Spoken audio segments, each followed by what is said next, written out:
ಈ ಥರದ್ದೊಂದು ವೈಚಾರಿಕವಾದಂಥ ನೆಲೆಯನ್ನ ತಳವಾಗಿಟ್ಟುಕೊಂಡು ವಿದ್ಯಾರ್ಥಿಗಳಿಗೆ ಬೋಧನೆಯನ್ನು ಮಾಡಬೇಕಾದಂಥ ಅನಿವಾರ್ಯತೆ ಇದೆ ಅಂತ ಅಂದ್ಬಿಟ್ಟು ಕುವೆಂಪು ಅವರು ಮಾತಾಡ್ತಾ ಇರೋದು. ವರಮಾನ ತೆರಿಗೆ ಕೊಡಬೇಕಾಗತ್ತಲ್ಲ ಅನ್ನುವಂಥ ಕಾರಣಕ್ಕೆ ಅದನ್ನು ಕದಿಯೋಕ್ಕೋಸ್ಕರ ಜನ ಈ ರೀತಿಯ ಕೆಲಸಗಳನ್ನ ಮಾಡಿ ತಪ್ಪಿಸ್ಕೊಳ್ತಾರೆ ಅಂತ ಅಂದ್ಬಿಟ್ಟು ಹೇಳ್ತಾ ಇರೋದು.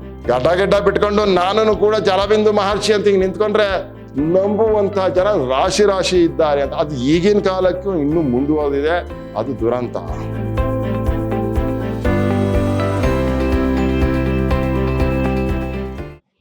ಎಲ್ಲರಿಗೂ ನಮಸ್ಕಾರ. ನಾನು ವೆಂಕಟೇಶ್ ಕೆಬಿ, ಕನ್ನಡ ಸಹಾಯಕ ಪ್ರಾಧ್ಯಾಪಕ, ವಿದ್ಯಾಶ್ರಮ ಪ್ರಥಮ ದರ್ಜೆ ಕಾಲೇಜು, ಮೈಸೂರು.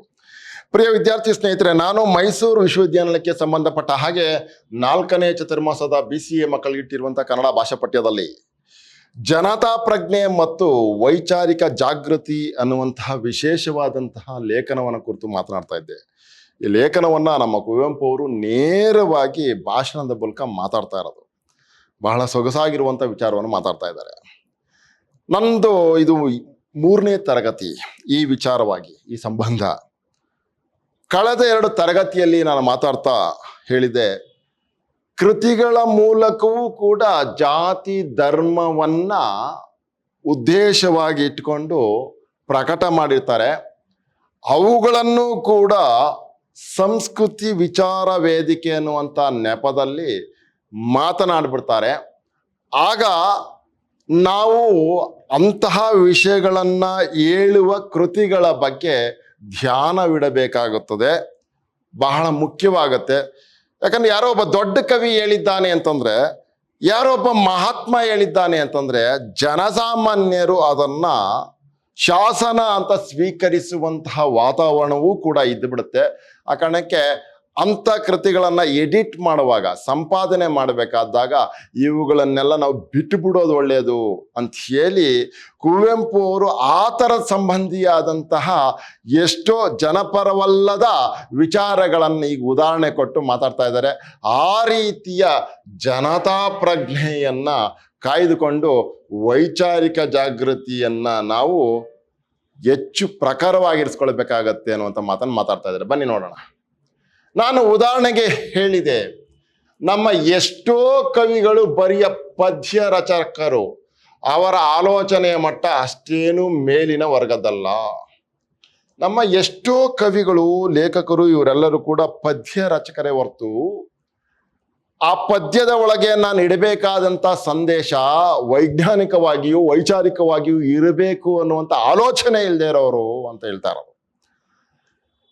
ಪದ್ಯ ರಚಕ ಅವರ ಆಲೋಚನೆಯ ಮಟ್ಟ ಅಷ್ಟೇನು ಮೇಲಿನ ವರ್ಗದಲ್ಲ ಅಂತ.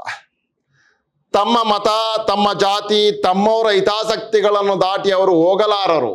ಎಂಥ ಕವಿಗಳು ಅಂತಂದ್ರೆ ಇವ್ರಿಗೆ ಒಂದು ಪೂರ್ವಾಗ್ರಹ ಇರುತ್ತೆ, ಪ್ರಿಜುಡಿಸ್ ಅನ್ನುವಂಥದ್ದು ಇರುತ್ತೆ. ಅವರು ತಮ್ಮ ಮತ, ತಮ್ಮ ಜಾತಿ, ತಮ್ಮವರ ಹಿತಾಸಕ್ತಿಗಳನ್ನು ದಾಟಿ ಅವರು ಹೋಗಲಾರರು. ಇಂತಹ ಬಂಧನಗಳಲ್ಲಿ ಸಿಕ್ಕಾಕೊಂಡು ನರಳ್ತಾ ಇರ್ತಾರೆ. ಅಂಥವರಿಂದ ಹುಟ್ಟುವಂತಹ ಕಾವ್ಯ ಆಗಿರಲಿ ಅಥವಾ ಕೃತಿ ಆಗಿರಲಿ, ಗ್ರಂಥ ಆಗಿರಲಿ, ಇವೆಲ್ಲವೂ ಕೂಡ ಪೂರ್ವಾಗ್ರಹ ಪೀಡಿತವಾಗಿರುತ್ತೆ, ಯಾವುದೊಂದು ಪ್ರಿಜುಡಿಸ್ಗೆ ಒಳಗಾಗಿರುತ್ತೆ ಅಂತ ಮಾತಾಡ್ತಾ ಇರೋದು. ಸರ್ವೋದಯ, ಸಮನ್ವಯ, ಪೂರ್ಣ ದೃಷ್ಟಿ, ವಿಶ್ವಮಾನವತೆ ಮೊದಲಾದ ಭಾವನೆಗಳೆಲ್ಲ ಅಲ್ಲಲ್ಲಿ ತುಸು ತೋರಿದಂತೆ ತೋರಿದರೂ ಅದರ ವ್ಯಾಪ್ತಿ ತಮ್ಮ ಜಾತಿಗೆ ಮಾತ್ರ ಸೀಮಿತವಾಗಿರುತ್ತದೆ. ಕೆಲವು ಕಡೆ ಕೃತಿಗಳಿರ್ತವೆ, ಗೊತ್ತಾಯ್ತಾ, ಅಲ್ಲಲ್ಲೇ ಇರುತ್ತೆ. ಆದರೆ ಅವೆಲ್ಲವನ್ನು ಹೇಳಿದ್ದಾಗಿನೂ ಕೂಡ ಬೇರೆ ರೀತಿಯ ಅಂಶಗಳನ್ನು ತುಂಬಿಟ್ಟಿರ್ತಾರೆ ಅಂತ ಹೇಳ್ತಾ ಇರೋದು. ಸರ್ವೋದಯ, ಸಮನ್ವಯ, ಪೂರ್ಣದೃಷ್ಟಿ, ವಿಶ್ವಮಾನವತೆ ಮೊದಲಾದ ಭಾವನೆಗಳ ಅಲ್ಲಲ್ಲಿ, ಇಡೀ ಕೃತಿಯೆಲ್ಲ ಇರಲ್ಲ, ಅಥವಾ ಇಡೀ ಕೃತಿ ಅದನ್ನೇ ಓಲೈಸಿ ಮಾತಾಡಿರಲ್ಲ, ಅಥವಾ ಅದನ್ನೇ ಉದ್ದೇಶವಾಗಿ ಇಟ್ಕೊಂಡಿರಲ್ಲ. ಆದರೆ ಅಲ್ಲಲ್ಲಿ ಇರುತ್ತೆ. ಅಲ್ಲಲ್ಲಿ ತುಸು ತೋರಿದಂತೆ ತೋರಿದರೂ ಅದರ ವ್ಯಾಪ್ತಿ ತಮ್ಮ ಜಾತಿಗೆ ಮಾತ್ರ ಸೀಮಿತವಾಗಿರುತ್ತದೆ. ಅದರ ವಿಸ್ತಾರ, ಸ್ಕೋಪ್ ಅನ್ನುವಂಥದ್ದು ತಮ್ಮ ಜಾತಿಗೆ, ತಮ್ಮ ಧರ್ಮಕ್ಕೆ ಮಾತ್ರ ಸೀಮಿತವಾಗಿರುತ್ತೆ ಅಂತ ಹೇಳ್ತಾ ಇರೋದು. ದೊಡ್ಡ ದೊಡ್ಡ ತತ್ವಗಳನ್ನು ಹೇಳಿದರೂ ಅವು ತಮ್ಮ ಗುಂಪಿಗೆ ಮಾತ್ರ ಅನ್ವಯವಾಗುತ್ತವೆ. ನಮ್ಮ ಕವಿಗಳಲ್ಲಿ ಒಬ್ಬ ಅತ್ಯಂತ ಶ್ರೇಷ್ಠನನ್ನೇ ತೆಗೆದುಕೊಳ್ಳಿ ನೋಡಿ. ಈಗ ನಮ್ಮ ಕವಿ ಇದ್ದಾರೆ, ನಮ್ಮ ಕವಿಗಳಲ್ಲಿ ಅತ್ಯಂತ ಶ್ರೇಷ್ಠನಾದಂಥ ಕವಿಯನ್ನೇ ತೆಗೆದುಕೊಳ್ಳಿ, ಕುಮಾರವ್ಯಾಸ. ಗೊತ್ತಾಯ್ತಾ? ಅತ್ಯಂತ ಶ್ರೇಷ್ಠನಾದ ಕವಿ ಕುವೆಂಪು ಅವರೇ ಬರೆದರೆ ಕುಮಾರವ್ಯಾಸನು ಆಡಿನ ಎಂದರೆ ಕಲಿಯುಗ ದ್ವಾಪರವಾಗುವುದು, ಭಾರತ ಕಣ್ಣಲ್ಲಿ ಕುಣಿಯುವುದು, ಮೈಯಲ್ಲಿ ಮಿಂಚಿನ ಒಳೆ ತುಳುಕಾಡುವುದು ಅಂತ ಹೇಳುವಂಥ ಕುಮಾರವ್ಯಾಸನನ್ನೇ ತೆಗೆದುಕೊಳ್ರಿ. ಅವನು ಕೂಡ ತನ್ನ ಜಾತಿಗೆ ತನ್ನ ಧರ್ಮಕ್ಕೆ ಸಂಬಂಧಪಟ್ಟಂತ ಯಾವುದೋ ಮಾತುಗಳನ್ನು ಹೇಳ್ತಾನೆ. ಅವುಗಳನ್ನ ಎಡಿಟ್ ಮಾಡ್ಬೇಕಾದ್ರೆ ನಾವು ಅವುಗಳನ್ನೆಲ್ಲ ಬಿಟ್ಟು ಸಂಪಾದನೆ ಮಾಡಿ ಜನದ ಮಧ್ಯೆ ಇಡಬೇಕು ಅಂತ ಹೇಳ್ತಾ ಇರೋದು. ಕುಮಾರವ್ಯಾಸ ಭಾರತದ ಮತ್ತೊಂದು ಮುದ್ರಣ ಮೊನ್ನೆ ಬಂತಲ್ಲ, ಅದನ್ನ ಮಾತಾಡ್ತಾ ಇರೋದು ನೇರವಾಗಿ ಕುವೆಂಪು ಅವರು. ಏನು ಅದನ್ನು ಸುಮ್ಮನೆ ಹಾಗೆ ನೋಡ್ತಿದ್ದೆ.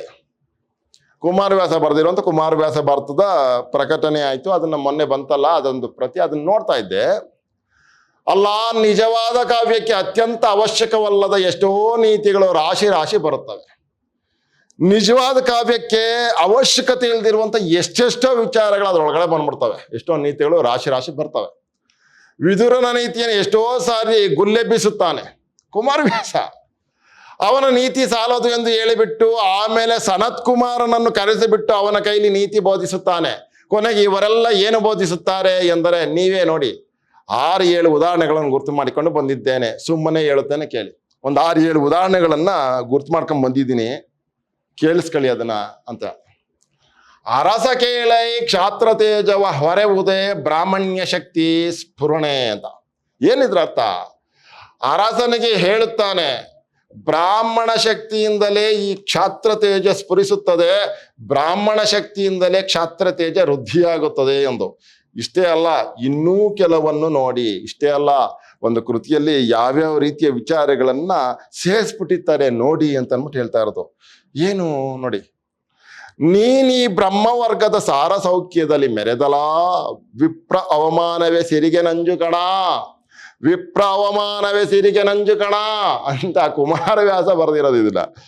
ಎಂದರೆ ವಿಪ್ರನಿಗೆ ಅವಮಾನ ಮಾಡಿದರೆ ನಿನ್ನ ಸಿರಿಗೆ ನಂಜು ಎಂಬ ಅರ್ಥ. ವಿಪ್ರನಿಗೆ ಅವಮಾನ ಮಾಡಿಬಿಟ್ರೆ, ಬ್ರಾಹ್ಮಣಂಗೆ ಅವಮಾನ ಮಾಡಿದ್ರೆ ನಿನ್ನ ಸಿರಿ ಸಂಪತ್ತಿಗೆ ನಂಜು ಬಂದ್ಬಿಡುತ್ತೆ ಅಂತ ಹೇಳ್ತಾರೆ. ಮಹಿಸುರರು ಅವರ ಉಪಾಸನೆ ನಿನಗೆ ನೀ ಕೃತಕೃತ್ಯನಹೇ ಎಂದ. ಮಹಿಸುರರು ಅವರ ಉಪಾಸನೆ, ಮಹಿಸುರರು ಅಂತಂದ್ರೆ ಬ್ರಾಹ್ಮಣೋತ್ತಮರು ಅಂತ. ಮಹಿ ಅಂದ್ರೆ ಭೂಮಿ, ಸುರರು ಅಂದ್ರೆ ಭೂಮಿಯ ದೇವತೆಗಳು ಅಂತ. ದ್ವಿಜರು ಅಂತ ಅಂದ್ಬಿಟ್ಟು ಕರೀತಾರೆ ಅದನ್ನ, ಇವ್ರನ್ನೆಲ್ಲ. ಮಹಿಸುರರು ಅವರ ಉಪಾಸನೆ ನಿನಗೆ ನೀ ಕೃತಕೃತ್ಯನಹೇ ಎಂದ. ನೀನು ಕೃತಕೃತ್ಯನಾಗೋಗ್ತೀಯ, ಧನ್ಯನಾಗೋಗ್ತೀಯ. ಮಹಿಸುರರು ಎಂದರೆ ಅದೇ ಭೂಮಿ ದೇವತೆಗಳು, ಬ್ರಾಹ್ಮಣರು ಅಂದ್ರೆ ಅರ್ಥ ಬ್ರಾಹ್ಮಣರು ಅಂತ. ಈ ಭೂಮಿ ದೇವತೆಗಳ ಉಪಾಸನೆ, ಅವರನ್ನು ನೀನು ಉಪಾಸನೆ ಮಾಡಿದರೆ ನೀ ಕೃತಕೃತ್ಯನಹೇ ಎಂದ, ನೀನು ಧನ್ಯನಾಗ್ತೀಯ ಅಂತ. ಇದನ್ನು ಸಂಸ್ಕೃತಿ ಪ್ರಚಾರದಲ್ಲಿ ಹೇಳಿ ಎಲ್ಲರೂ ನೀವು ಬ್ರಾಹ್ಮಣರನ್ನು ಉಪಾಸನೆ ಮಾಡಬೇಕು ಎಂದರೆ ಪಾಪ. ಏನೂ ಇಲ್ಲದ ಬಡ ಜನ ಏನು ಮಾಡಿಯಾರು ಗೊತ್ತೇ? ಇದನ್ನ ಸಂಸ್ಕೃತಿ ಪ್ರಚಾರದಲ್ಲಿ ನೀವೇನಾದ್ರು ಮಾತಾಡಿದ್ರೆ, ನಿಜವಾಗ್ಲೂ ಪುಸ್ತಕವನ್ನ ಪ್ರಕಟಣೆ ಮಾಡಿ ಸಂಸ್ಕೃತಿಯನ್ನ ನಾವು ಎಲ್ಲಾ ಕಡೆನೂ ಹಬ್ತಾ ಇದೀವಿ ಅಂತ ನೀವೇನಾದ್ರು ಮಾತಾಡಿದ್ರೆ, ಇದನ್ನ ಏನೂ ಇಲ್ಲದ ಬಡವ ಏನ್ ಮಾಡ್ತಾನೆ ಗೊತ್ತೇನ್ರಿ? ಅವರು ನಾಳೆ ನಮ್ಮ ಹತ್ತಿರವಿರುವ 2 ಕುಂಬಳಕಾಯಿಯನ್ನು ಅವರಿಗೆ ತೆಗೆದುಕೊಂಡು ಹೋಗಿ ಕೊರೋಣ, ಇದರಿಂದ ನಮಗೆ ಮೋಕ್ಷ ದೊರಕುತ್ತದೆ ಎಂದು ತಮ್ಮ ಮಕ್ಕಳು ಮರಿಗಳು ತಿನ್ನಲು ಬಿಡದೆ ಅವರಿಗೆ ಕೊಟ್ಟು ಬಿಡುತ್ತಾರೆ. ಆ 2 ಕುಂಬಳಕಾಯಿ ಇದ್ರೆ ಅದನ್ನು ತಗೊಂಡೋಗಿ ಕೊಟ್ಬಿಡ್ತಾರೆ ಅವರು. ಅಷ್ಟು ಮುಗ್ಧರು ನಮ್ ಜನ ಅಂತ ಹೇಳ್ತಾ ಇರೋದು. 100 ಯಜ್ಞವ ವೈದರಿಗೆ ಹರಿದು ಏರಿದನು ಸುರಪತಿಯ ಪೀಠವನು, ಓರುಗುಡಿಸಿತು ಪದವಿಯದು ವಿಪ್ರ ಅವಮಾನದಲ್ಲಿ. ಮಾರು ಅಂದ್ರೆ ಮರುಮಾತು ಅಂತ. ಮರುಮಾತೇನೈ ಮಹಿಸುರರು ಏರಿಸಿದರೆ ಏರುವುದು, ಮುನಿದರೆ ಆರಿಸುವರೈ 100 ಯಜ್ಞವನು ಎಂದನು ಆ ನಹುಷ. ಏನಿದ್ರ ಅರ್ಥ? ನೋಡು, ಈ ಬ್ರಾಹ್ಮಣರು ನಿನ್ನನ್ನು ಏರಿಸಿದರೆ ಏರುತ್ತೀಯ, ಅವರು ಏನಾದರೂ ಕೋಪ ಮಾಡಿಕೊಂಡರೆ ನಿನ್ನ 100 ಯಜ್ಞವನ್ನು ಆರಿಸುವರು. ಅದು ಈಗಲೂ ಈ ಆಧುನಿಕ ಕಾಲದಲ್ಲಿ ನಡೆಯುತ್ತಾ ಇದೆ. ನಿಜವಾಗ್ಲೂ ಈ ಆಧುನಿಕ ಕಾಲದಲ್ಲೂ ಕೂಡ ಈ ತರದೊಂದು ಅವಿವೇಕ ನಡೀತಾನೆ ಇದೆ. ಇನ್ನೊಂದು ಉಪದೇಶದವರೆಗೆ ಹೇಳುತ್ತಿರೋದು ನೋಡಿ, ಏನದು? ಬವರ ಮುಖದಲ್ಲಿ ವೈರಿರಾಯರನ್ನು ಅವಗಡಿಸಿ ತಂದು ಆದನವ ಭೂದಿವಿಜ ಸಂತತಿಗೆ. ಭೂ ದಿವಿಜ ಸಂತತಿಗೆ ಅಂದ್ರೆ ಬ್ರಾಹ್ಮಣ ಸಂತತಿಗೆ ಅಂತ. ಇತ್ತ ಫಲವು ಇನಿತು ಎಂದು ಗಣಿಸುವಡೆ ದಿವಿಜ ಪತಿಗೆ ಆಗದು ಕಣ, ಮಾನವ ಪತಿಗೆ ಸದ್ಧರ್ಮವಿದು, ನಿನ್ನವನು ನೀತಿಯನ್ನು ಅರಿಯನೈ ಧೃತರಾಷ್ಟ್ರ ಕೇಳೆಂದ. ನಮ್ಮ ಕುಮಾರವ್ಯಾಸ ಮಾತಾಡ್ತಾ ಇರೋದು ಎಷ್ಟು ಸೊಗಸಾಗಿದೆ ನೋಡಿ.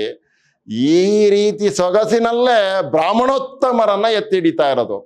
ಈ ಥರದನ್ನು ಗಮನಿಸಿ ಪುಸ್ತಕವನ್ನು ಎಡಿಟ್ ಮಾಡೋರು ಇಂಥವನ್ನೆಲ್ಲ ಬಿಟ್ಟು ಬಿಡಬೇಕು. ಇಲ್ಲಾಂದ್ರೆ ಜನಸಾಮಾನ್ಯರಿಗೆ ಅವಮಾನ ಮಾಡ್ದಂಗೆ ಅಥವಾ ಜನಸಾಮಾನ್ಯರನ್ನ ಇನ್ನಿಲ್ಲದ ಸಂಕಟಕ್ಕೆ ಗುರಿ ಮಾಡ್ದಂಗೆ ಅಂತ. ವೈರಿರಾಯರನ್ನು ಜಯಿಸಿ ಅಲ್ಲೆಲ್ಲ ಸೂರೆ ಮಾಡಿ, ವೈರಿರಾಜರನ್ನ ಗೆದ್ದು ಅಲ್ಲೆಲ್ಲ ಒತ್ಕೊಂಡ್ಬಂದು ಏನ್ ಮಾಡ್ಬೇಕು, ಐಶ್ವರ್ಯವನ್ನು ತರಬೇಕಂತೆ. ವೈರಿರಾಜರನ್ನ ಗೆದ್ದು ಅವ್ರ ಹತ್ರ ಇದ್ದಂತೆ ಎಲ್ಲ ಐಶ್ವರ್ಯವನ್ನು ತರಬೇಕಂತೆ. ತಂದು ಇಲ್ಲಿ ಬ್ರಾಹ್ಮಣರಿಗೆ ಹಂಚಬೇಕಂತೆ, ಇಲ್ಲಿನ ಬ್ರಾಹ್ಮಣರಿಗೆ ಹಂಚಬೇಕಂತೆ. ಅದರಿಂದ ಎಷ್ಟು ಒಳ್ಳೆಯದಾಗುತ್ತದೆ ಎಂದು ಮಾಡಿದ್ದೀಯಾ, 100 ಯಜ್ಞ ಮಾಡಿದಷ್ಟು ಒಳ್ಳೆಯದಾಗುತ್ತದೆ.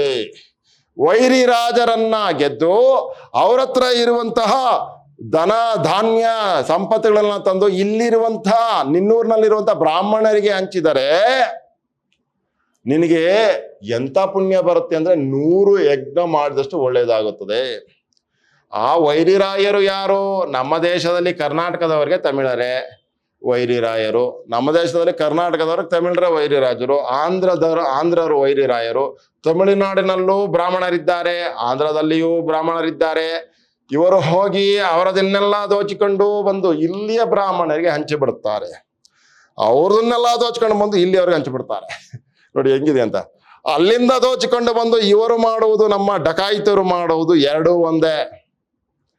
ಅವ್ರು ಅಲ್ಲಿಂದ ಎತ್ಕೊಂಡು ಬಂದು ಇಲ್ಲಿಗೆ ಹಂಚೋದಿದೆಯಲ್ಲ, ಅದೆಲ್ಲ ಡಕಾಯಿತರು ಮಾಡೋದು ಇವ್ರು ಮಾಡೋದು ಎರಡೂ ಒಂದೇ ಆಗುತ್ತೆ. ದುರ್ಯೋಧನ ಈ ರೀತಿ ಮಾಡಬೇಕಾಗಿತ್ತು, ಆದರೆ ಅವನು ಮಾಡಲಿಲ್ಲ ಎಂದು ಹೇಳಿಬಿಟ್ಟರು. ದುರ್ಯೋಧನ ಹಂಗೆ ಮಾಡ್ಬೇಕಾಯ್ತು, ಅವನು ಮಾಡಲಿಲ್ಲ ಅಂತ ಅಂದ್ಬಿಟ್ರು.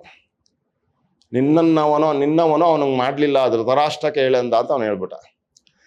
ಧರಣಿಯ ಅಮರರ ದನದಿ ಸಲಹಿದ ಕರಿತುರಗ ಮೊದಲಾದ ದಳವು ಉಬ್ಬರದಿ ಹೆಚ್ಚುವುದು. ಅರೆನೃಪಾರ ಯುದ್ಧ ಪರ್ಯಂತ ಜರಿದು ನಸಿವುದು. ವಾಹಿನಿಗೆ ಮಲೆತ ಉರಿ ಮಳಲ ಕಟ್ಟಿಯ ಓಲ್ ಅದನರಿದ ಅರಸುಗಳು ವರ್ಗೋತ್ತಮರ ದೆಸೆಗೆ ಅಂಜಬೇಕೆಂದ. ಹಿಂಗಿದೆ ನೋಡಿ ಅರ್ಥ ಏನು. ಇದರ ಅರ್ಥ ಅರಸನಾದವನು ಯಾವಾಗಲೂ ವರ್ಣೋತ್ತಮರಿಗೆ ಹೆದರಿಕೊಂಡಿರಬೇಕು ಎಂಬುದು. ಒಂದು ವೇಳೆ ಅವನೇನಾದರೂ ಅವರ ವಿರೋಧ ಮಾಡಿಕೊಂಡರೆ ಪ್ರವಾಹಕ್ಕೆ ಕೊಚ್ಚಿ ಹೋಗುವ ಮಳಲ ಕಟ್ಟೆಯಂತೆ ಅವರ ಸ್ಥಿತಿ. ನೋಡಿ, ವರ್ಗೋತ್ತಮರಿಗೆ ನೀವು ಎದುರುಕೊಂಡಿರ್ಬೇಕು. ಅರಸ, ನಿನ್ನ ರಾಜ ಕೇಳು ಅಂತ ಹೇಳ್ತಾ ಇರೋದು. ಆಗೊಂದು ವೇಳೆ ನೀವು ಎದುರುಕೊಳ್ಳಿಲ್ಲ ಅಂತಂದ್ರೆ ಅವರೇನಾದರೂ ಅವರ ವಿರೋಧ ಮಾಡಿಕೊಂಡ್ರೆ ಪ್ರವಾಹಕ್ಕೆ ಕೊಚ್ಚಿ ಹೋಗುವ ಮಳಲ ಕಟ್ಟೆಯಂತೆ ಅವರ ಸ್ಥಿತಿ ಆಗೋದು ಅಂತ ಹೇಳ್ತಾ ಇರೋದು. ನಾನು ಸುಮ್ಮನೆ ಅಲ್ಲಿ ಇಲ್ಲಿ ಒಂದೆರಡು ಉದಾಹರಣೆಗಳನ್ನು ಹೇಳಿದ್ದೇನೆ ಅಷ್ಟೇ, ಕುವೆಂಪು ಹೇಳ್ತಾ ಇರೋದು. ಆದರೆ ಇಂಥದ್ದು ನಮ್ಮಲ್ಲಿ ರಾಶಿ ರಾಶಿ ಆಗಿದೆ. ಕೆಲವು ದಿನಗಳ ಹಿಂದೆ ಶ್ರೀ ಬಸವಲಿಂಗಪ್ಪನವರು ಬೂಸ ಎಂದು ಹೇಳಿದರಲ್ಲ, ಕನ್ನಡ ಸಾಹಿತ್ಯದಲ್ಲಿರೋದೆಲ್ಲ ಬೂಸ ಅಂತ ಹೇಳ್ಬಿಟ್ಟಿದ್ರು ಬಸವಲಿಂಗಪ್ಪ ಅವರು. ಅದನ್ನ ನೆನ್ಪು ಮಾಡ್ಕೊಂಡು ಹೇಳ್ತಾ ಇದ್ದಾರೆ. ಶ್ರೀ ಬಸವಲಿಂಗಪ್ಪನವರು ಬೂಸ ಎಂದು ಹೇಳಿದರಲ್ಲ, ಇದೆಲ್ಲ ಆ ಬೂಸಕ್ಕೆ ಸೇರುತ್ತದೆ. ಈ ರೀತಿಯ ವಿಷಯಗಳೆಲ್ಲ ಕೂಡ ಆ ಬೂಸಕ್ಕೆ ಸೇರುತ್ತದೆ. ಯಾರೋ ಒಬ್ಬರು ಕೇಳಿದರು, ಕುಮಾರವ್ಯಾಸ ಭಾರತಕ್ಕೆ ನೀವು ಒಬ್ಬರು ಸಂಪಾದಕರು, ಇದನ್ನೆಲ್ಲ ಸೇರಿಸಿ ಬಿಟ್ಟಿದ್ದೀರಲ್ಲ ಎಂದು. ನಮ್ಮ ದೃಷ್ಟಿ ಅಕಾಡೆಮಿಕ್ ಎಂದು ಹೇಳುತ್ತಾರಲ್ಲ, ಆ ತರಹದ್ದು. ಈ ತರದನ್ನ ಸೇರಿಸಿದಾಗ ನಮ್ಮ ದೃಷ್ಟಿ ಅಕಾಡೆಮಿಕ್, ಶೈಕ್ಷಣಿಕವಾದದ್ದು ಅಂತ. ನಾಳೆ ನೀವು ಯಾರಾದರೂ ಇದನ್ನು ಪಠ್ಯಪುಸ್ತಕವಾಗಿ ಮಾಡಬೇಕಾದರೆ ಇದನ್ನೆಲ್ಲ ತೆಗೆದು ಬಿಟ್ಟು ನಿಜವಾದ ಕಾವ್ಯದ ಅಂಶ ಏನಿದೆಯೋ ಅದನ್ನು ಮಾತ್ರ ಉಳಿಸಬೇಕಾಗುತ್ತದೆ. ಕುಮಾರವ್ಯಾಸನಲ್ಲಿ ಇದನ್ನೆಲ್ಲ ತೆಗೆದು ಹಾಕಿದರೂ ಜಗತ್ತಿನ ಉತ್ತಮ ಸಾಹಿತ್ಯದೊಂದಿಗೆ ಹೋಲಿಸಿದರೂ ನಿಲ್ಲುವಂಥದ್ದು ಬೇಕಾದಷ್ಟಿದೆ.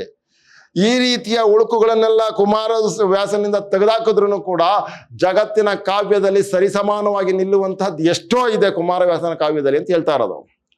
ಆದ್ದರಿಂದ ತಾವು ಈ ತರಹದ ವಿಚಾರ ದೃಷ್ಟಿಯನ್ನು ಜನಗಳಿಗೆ ಕೊಡಲೇಬೇಕಾಗಿ ಬರುತ್ತದೆ. ಈ ತರದ ವಿಚಾರಗಳನ್ನ ನಾವು ಜನರಿಗೆ ಕೊಡಬೇಕಾಗತ್ತೆ ಅಂತ. ಛಂದೋಬದ್ಧವಾಗಿ ರಾಗವಾಗಿ ಹೇಳಿಬಿಟ್ಟರೆ ಅದು ಸಮರ್ಪಕವಾಯಿತೆಂದು ಯಾರಾದರೂ ತಿಳಿದುಕೊಂಡರೆ ಇದರಿಂದ ಬಹಳ ಅಪಾಯವಾಗುತ್ತದೆ.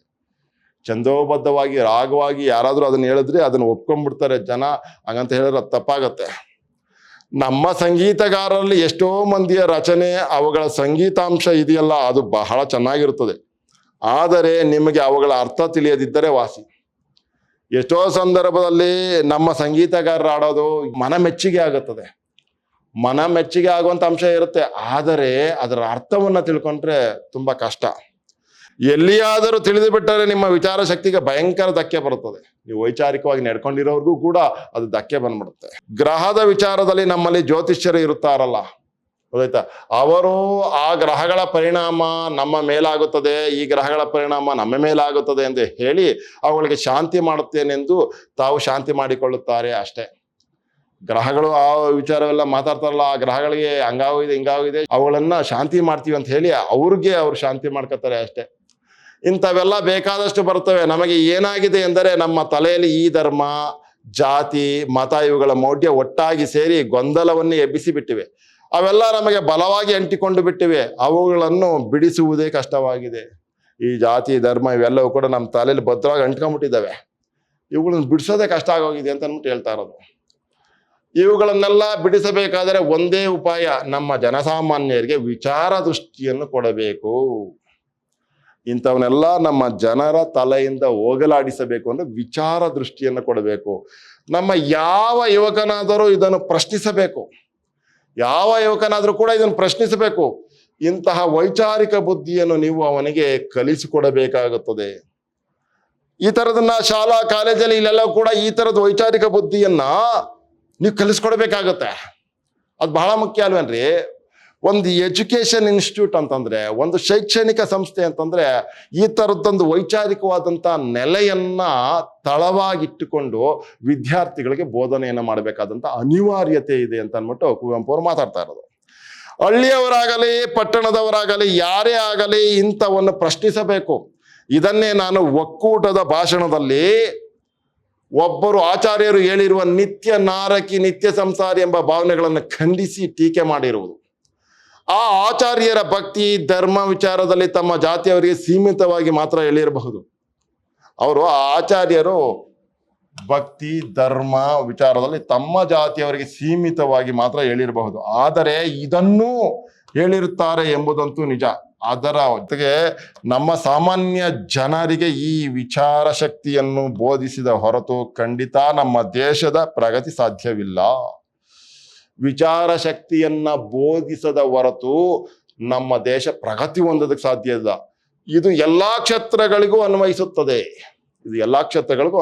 ಆದರೆ ವಿಶೇಷವಾಗಿ ಸಾಹಿತ್ಯ ಕ್ಷೇತ್ರದಲ್ಲಿ ಇಂಥದ್ದು ತುಂಬಾ ಇದೆ. ಆದರೆ ವಿಶೇಷವಾಗಿ ಸಾಹಿತ್ಯ ಕ್ಷೇತ್ರದಲ್ಲಿ ಇದು ತುಂಬಾ ಇದೆ ಅಂತ ಅಂದ್ಬಿಟ್ಟು ಹೇಳ್ತಾ ಇರೋದು ಬಹಳ ಮುಖ್ಯ. ನೋಡಿ ಮುಂದಕ್ಕೆ, ನಾವೇನೋ ಹೇಳ್ಕೊಳ್ತೇವೆ. ಯುರೋಪಿಯನ್ನರ ಚರಿತ್ರೆ ನಮಗೆ ಗೊತ್ತಿರುವುದರಿಂದ ಅಲ್ಲಿಯೂ ಹಿಂದೆ ಎಷ್ಟೋ ಮತಮೌಢ್ಯದ ಶಟತ್ವ ಇತ್ತು, ಸುಳ್ಳು, ಗೊತ್ತಾಯ್ತಾ, ಈ ಥರದ್ದೆಲ್ಲ ಇತ್ತು ಎಂಬುದು. ಆಕ್ಸಿಜನ್ ಮತ್ತು ಹೈಡ್ರೋಜನ್ ಸೇರಿ ನೀರು ಆಗುತ್ತದೆ, ಅದನ್ನು ಕಂಡುಹಿಡಿದರಲ್ಲ. ಎರಡು ಅನಿಲಗಳು ಸೇರಿ ನಾವು ಊಹಿಸಲಾರದ ಮತ್ತೊಂದು ವಸ್ತು ಆಗುವಂಥದ್ದು, ಎರಡು ಅನಿಲಗಳು ಸೇರಿ ಒಂದು ನೀರಿನಂತಹ ಪದಾರ್ಥವಾಗುತ್ತದೆ ಎನ್ನುವುದನ್ನು ಈಗ ಆಗಿರುವುದರಿಂದಲೇ ನಂಬುತ್ತೇವೆಯೇ ಹೊರತು ಊಹಿಸುವುದಕ್ಕೂ ಸಾಧ್ಯವಿರಲಿಲ್ಲ. ಎರಡು ಅನಿಲಗಳು ಸೇರಿ ಒಂದು ವಸ್ತು ಆಗುತ್ತೆ ಅನ್ನುವಂಥದ್ದನ್ನ ಈಗ ವಿಜ್ಞಾನ ದೃಷ್ಟಿಯಿಂದ ಇರೋದ್ರಿಂದ ನಾವು ಅರ್ಥ ಮಾಡ್ಕೊತಾ ಇದೀವಿ ಹೊರತು ಆದ್ರೆ ಬಹಳ ಹಿಂದೆ ಇದನ್ನ ನಂಬ್ತಿರ್ಲಿಲ್ಲ. ಆದ್ದರಿಂದ ಫ್ರೆಂಚರ ಆಗಿನ ದೊಡ್ಡ ವಿಜ್ಞಾನಿ ಒಬ್ಬ ಇದನ್ನು ಮೊದಲು ಒಪ್ಪಲೇ ಇಲ್ವಂತೆ. ಇದು ಸುಳ್ಳು ಎಂದು, ಏಕೆಂದರೆ ನಾವು ಪಂಚಭೂತಗಳು ಎಂದು ಮಾಡಿಬಿಟ್ಟಿದ್ದೇವೆ. ಮೂಲಭೂತ ವಸ್ತು ಈಗ ಅವು ಸಂಯುಕ್ತ ವಸ್ತು ಎಂದು ಹೇಳುತ್ತಿದ್ದೀರಲ್ಲ, ಅದು ತಪ್ಪು ಎಂದನಂತೆ. ಮೂಲಭೂತ ವಸ್ತುವನ್ನ ಸಂಯುಕ್ತ ವಸ್ತು ಅಂತ ಹೇಳ್ತಾ ಇರಲ್ಲ ಅಂತ ಅಂದ್ಬಿಟ್ಟು ಅವನು ವಾದ ಮಾಡ್ತಿದ್ದಂತೆ. ಆ ವಿಜ್ಞಾನಿ ಆಗಿದ್ರು ಕೂಡ. ಅರೆ ಅದು ಪ್ರಚುರ ಆದ್ಮೇಲೆ ಒಪ್ಕೊಳ್ಳೇಬೇಕಾಯ್ತು. ಅವನು ದೊಡ್ಡ ವಿಜ್ಞಾನಿ ಏನೋ ಸರಿ, ಪಾಪ. ಆದರೆ ಈ ಸಂಪ್ರದಾಯ ಮೌಲ್ಯ ಇದೆಯಲ್ಲ, ಇದು ಎಲ್ಲರಿಗೂ ಅಂಟಿಕೊಂಡಿರ್ತದೆ. ಹೊಸ ಪ್ರಯೋಗಗಳನ್ನು ನಡೆಸಿ ಹೊಸ ಸಿದ್ಧಾಂತಗಳು ಬಂದಾಗ ಹಳೆಯದನ್ನು ನಾವು ನಿರಾಕರಿಸಬೇಕಾಗಿ ಬರುತ್ತದೆ. ಅದೇ ವೈಜ್ಞಾನಿಕ ದೃಷ್ಟಿ ಪ್ರಯೋಗ. ಪರೀಕ್ಷೆ ತರುವಾಯ ಅದನ್ನು ಒಪ್ಪಿಕೊಳ್ಳತಕ್ಕಂಥದ್ದು, ಸುಮ್ಮನೆ ಹೇಳಿದ ಕೂಡಲೇ ನಂಬುವುದು ಅಂತ ಅಲ್ಲ.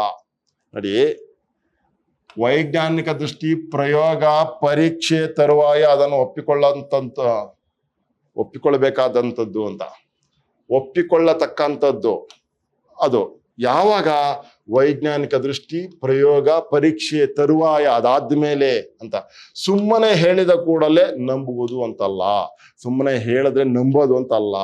ಯಾವಾಗ್ಲೂ ಎಂಥ ಸಂದರ್ಭದಲ್ಲಿ ಒಪ್ಕೊಳ್ಬೇಕು ಅಂತಂದ್ರೆ ವೈಜ್ಞಾನಿಕ ದೃಷ್ಟಿ ಮತ್ತು ಪ್ರಯೋಗ ಪರೀಕ್ಷೆ ಇವುಗಳಾದ ತರುವಾಯ ಅಂತ.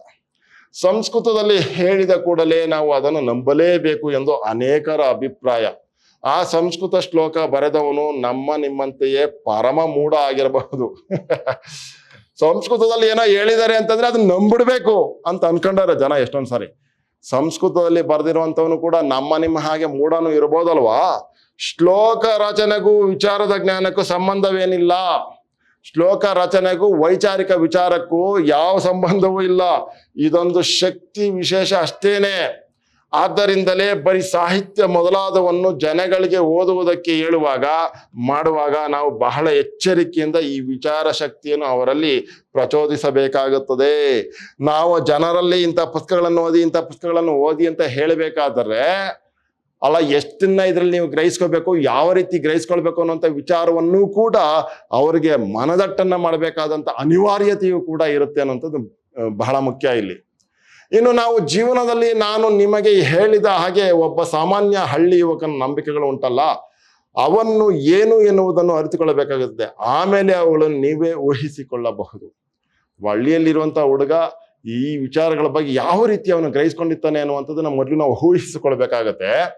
ನೀವು ಮೊನ್ನೆ ತಾನೇ ಪತ್ರಿಕೆಗಳಲ್ಲಿ ಓದಿರಬಹುದು, ಈ ದೇವರು ಧರ್ಮಗಳ ಹೆಸರಿನಲ್ಲಿ ಸಾಲ ಮಾಡಿಯಾದರೂ ತಿರುಪತಿ ವೆಂಕಟರಮಣನ ಕಿರೀಟಕ್ಕೆ 2 ಕೋಟಿ ರೂಪಾಯಿಗಳದ್ದೇನೋ ವಜ್ರದ ಕಿರೀಟ ಮಾಡಿಸಿದ್ದಾರಂತೆ.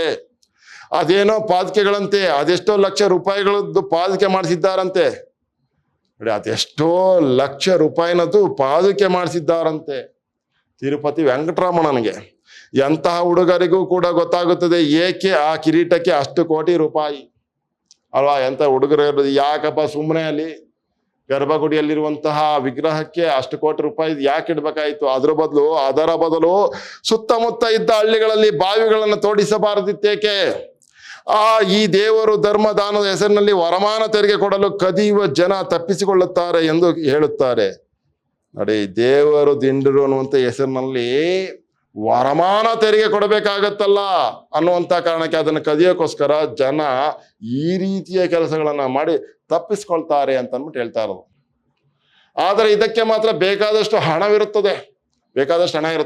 ತಿರುಪತಿ ದೇವಸ್ಥಾನದೊಳಗೆ 1 ಲಕ್ಷ ರೂಪಾಯಿಯನ್ನು ಯಾರೋ ಕಾಣಿಕೆ ಹಾಕಿದ್ದರು ಎಂದು ಕೇಳುತ್ತಿರುತ್ತೇವೆ. ಯಾರೋ ಒಬ್ರು 1 ಲಕ್ಷ ರೂಪಾಯಿಯನ್ನು ಹಾಕಿದ್ರು ಅಂತ ಹಿಂಗೆಲ್ಲ ಹೇಳ್ತಿರ್ತೀವಿ. ಹೀಗೆ ಈ ತರಹದ ನಂಬಿಕೆಗಳು, ಈ ದೇವರು ಧರ್ಮ ಮತ ಅನ್ನುವ ನಂಬಿಕೆಗಳನ್ನು, ಮೌಲ್ಯಗಳು ಇವೆಲ್ಲ ಅವುಗಳನ್ನು ಪ್ರಶ್ನಿಸುವ ಮನೋಧರ್ಮದವರನ್ನು, ಒಂದು ವಿಚಾರ ದೃಷ್ಟಿಯನ್ನು ನಾವು ನಮ್ಮ ಹುಡುಗರಿಗೆಲ್ಲ ತಂದು ಕೊಡಬೇಕಾಗುತ್ತದೆ. ಈ ರೀತಿ ಮತಧರ್ಮಗಳನ್ನ, ಜಾತಿಯನ್ನ, ಅವುಗಳ ಹೆಸರಿನಲ್ಲಿ ನಡ್ಕೊಳ್ತಾ ಇರೋ ರೀತಿಯನ್ನ ನಮ್ಮ ಹುಡುಗರು ಪ್ರಶ್ನಿಸುವ ಮಟ್ಟಕ್ಕೆ ನಾವು ಅವರನ್ನ ಬೆಳೆಸಬೇಕಾಗತ್ತೆ ಅಂತ ಹೇಳ್ತಾ ಇರೋದು. ನಾನೇನೋ ನಿಮಗೆ ಸುಮ್ಮನೆ ಸಾಹಿತ್ಯ ಕ್ಷೇತ್ರ ಅಂತ 1-2 ಮಾತು ಹೇಳಿದೆ. ಇದು ಎಲ್ಲಾ ಕ್ಷೇತ್ರಗಳಿಗೂ ಅನ್ವಯಿಸುತ್ತದೆ. ಸಾಹಿತ್ಯ ಕ್ಷೇತ್ರದ ಕೆಲವು ಉದಾಹರಣೆಯನ್ನು ಕೊಟ್ಕೊಂಡು ನಾನು ನಿಮ್ಗೆ ಹೇಳಿದೆ. ಆದ್ರೆ ಈ ರೀತಿಯ ಮೌಢ್ಯ ಇದೆಯಲ್ಲ, ಜಾತಿ ಅನ್ನುವಂಥದ್ದು ಇದೆಯಲ್ಲ, ಮತಧರ್ಮ ಅನ್ನುವಂಥ ಮೌಢ್ಯ ಇದೆಯಲ್ಲ, ಇವೆಲ್ಲವೂ ಎಲ್ಲಾ ಕ್ಷೇತ್ರಗಳಲ್ಲೂ ಇದೆ ಅಂತ.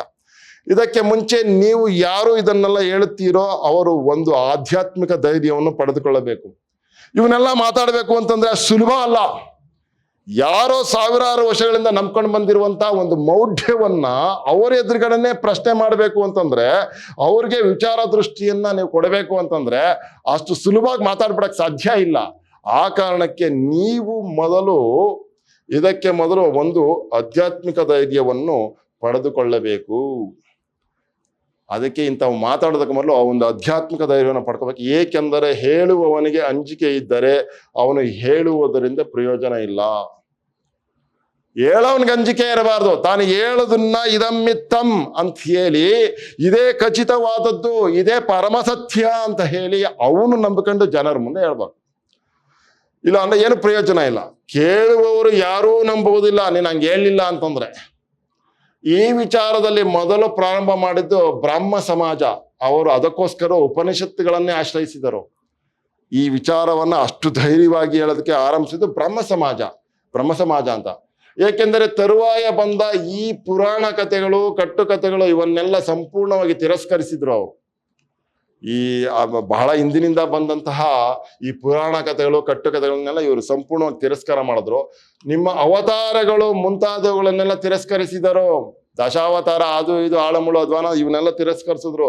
ಕಾರಣ ಏನು ಎಂದು ಹೇಳಿದರೆ ಉಪನಿಷತ್ತುಗಳಲ್ಲಿ ಇರತಕ್ಕಂಥ ಒಂದು ಸತ್ಯನಿಷ್ಠೆ, ಉಪನಿಷತ್ತುಗಳಲ್ಲಿರುವಂತ ಒಂದು ಸತ್ಯನಿಷ್ಠೆ ಇದೆಯಲ್ಲ, ವೈಚಾರಿಕತೆ ಇದೆಯಲ್ಲ, ಅದು ಪ್ರತಿಮಾ ವಿಧಾನದ ರೂಪದಲ್ಲಿ ನಮ್ಮ ಪುರಾಣಗಳಲ್ಲಿದೆ. ಬಹುಶಃ ಇದಕ್ಕೆ ಬೇರೆ ಕಾರಣಗಳಿರಬಹುದು. ಏಕೆಂದರೆ ಆ ಸತ್ಯಗಳನ್ನು ನಾವು ಈ ಕಥೆಗಳ ಮುಖಾಂತರ ಸಾಮಾನ್ಯ ಜನರಿಗೆ ತಿಳಿಸುತ್ತೇವೆ ಅಂತ ಹೇಳಿ ಹೊರಟರು ಎಂದು ಕಾಣುತ್ತದೆ. ಅವರು ಹೇಳಿದ ಹಾಗೆ ನಮ್ಮಲ್ಲಿ 18 ಪುರಾಣಗಳು ಇವೆಯಲ್ಲ, ಅವೆಲ್ಲ ಸಂಸ್ಕೃತದಲ್ಲಿ ತಾನೇ ಇರುವುದು. 18 ಪುರಾಣಗಳಿವೆ ಅಂತ ಮಾತಾಡ್ತಲ್ಲ, ಅವೆಲ್ಲವೂ ಕೂಡ ಸಂಸ್ಕೃತದಲ್ಲಿ ತಾನೇ ಇರುವುದು. ಸಂಸ್ಕೃತದಲ್ಲಿ ಮಾತ್ರ ಇದ್ದಿದ್ದರೆ ಸಾಮಾನ್ಯರೇ ಯಾರು ಓದಿ ಅದನ್ನೆಲ್ಲ ತಿಳಿದುಕೊಳ್ಳಲು ಸಾಧ್ಯವಾಗುತ್ತಿತ್ತು. ತರುವಾಯ ಅದನ್ನೆಲ್ಲ ನಮ್ಮ ಭಾಷೆಗಳಲ್ಲಿ ಹಾಕಿದರು. ಹೀಗೆ ನಿಜವಾಗಿಯೂ ನಮ್ಮ ಪುರಾಣ ಮೌಢ್ಯ ಪ್ರಾರಂಭವಾದದ್ದು ಮೊದಲು ಯಾವುದೋ ಒಂದು ಸದುದ್ದೇಶದಿಂದಲೇ. ಆದರೆ ಕೊನೆಗೆ ಈ ಪ್ರತಿಮೆ ಯಾವುದನ್ನು ಪ್ರತಿಮಾ ದೃಷ್ಟಿಯಿಂದ ನಾವು ತೆಗೆದುಕೊಳ್ಳಬೇಕೋ ಅದನ್ನು ಹಾಗೆ ತೆಗೆದುಕೊಳ್ಳದೆ ಅವುಗಳನ್ನೆಲ್ಲ ಅಕ್ಷರಶಃ ನಿಜಗಳೆಂದು ನಂಬಿ ಈ ಸ್ಥಿತಿಗೆ ಬಂದಿದ್ದೇವೆ. ಯಾವುದೋ ಒಂದು ಭಾಷೆಯಲ್ಲಿ ಯಾವುದೋ ಒಂದು ವಿಶೇಷ ಅಂಶ ಇದೆ ಅಂತ ಅಂದ್ಬಿಟ್ಟು ಅದನ್ನ ಕನ್ನಡಕ್ಕೆ ತರಬೇಕು ಅಥವಾ ಇನ್ನಿತರೆ ಭಾಷೆಗಳಿಗೆ ತರಬೇಕು ಅಂತೇಳಿ ಆಗ ಅವರು ಆಲೋಚನೆ ಮಾಡಿ ಅದ್ರ ಕನ್ನಡೀಕರಣ ಮಾಡಿರುವಂತ ಉದ್ದೇಶ ಸೊಗಸಾಗಿರ್ಬೇಕು. ಆದ್ರೆ ಮುಂದಕ್ಕೆ ಹೋದಾಗ ಅದೇ ಒಂದು ಭ್ರಮೆ ಆಯ್ತು ಅಂತ ಹೇಳ್ತಾ ಇರೋದು.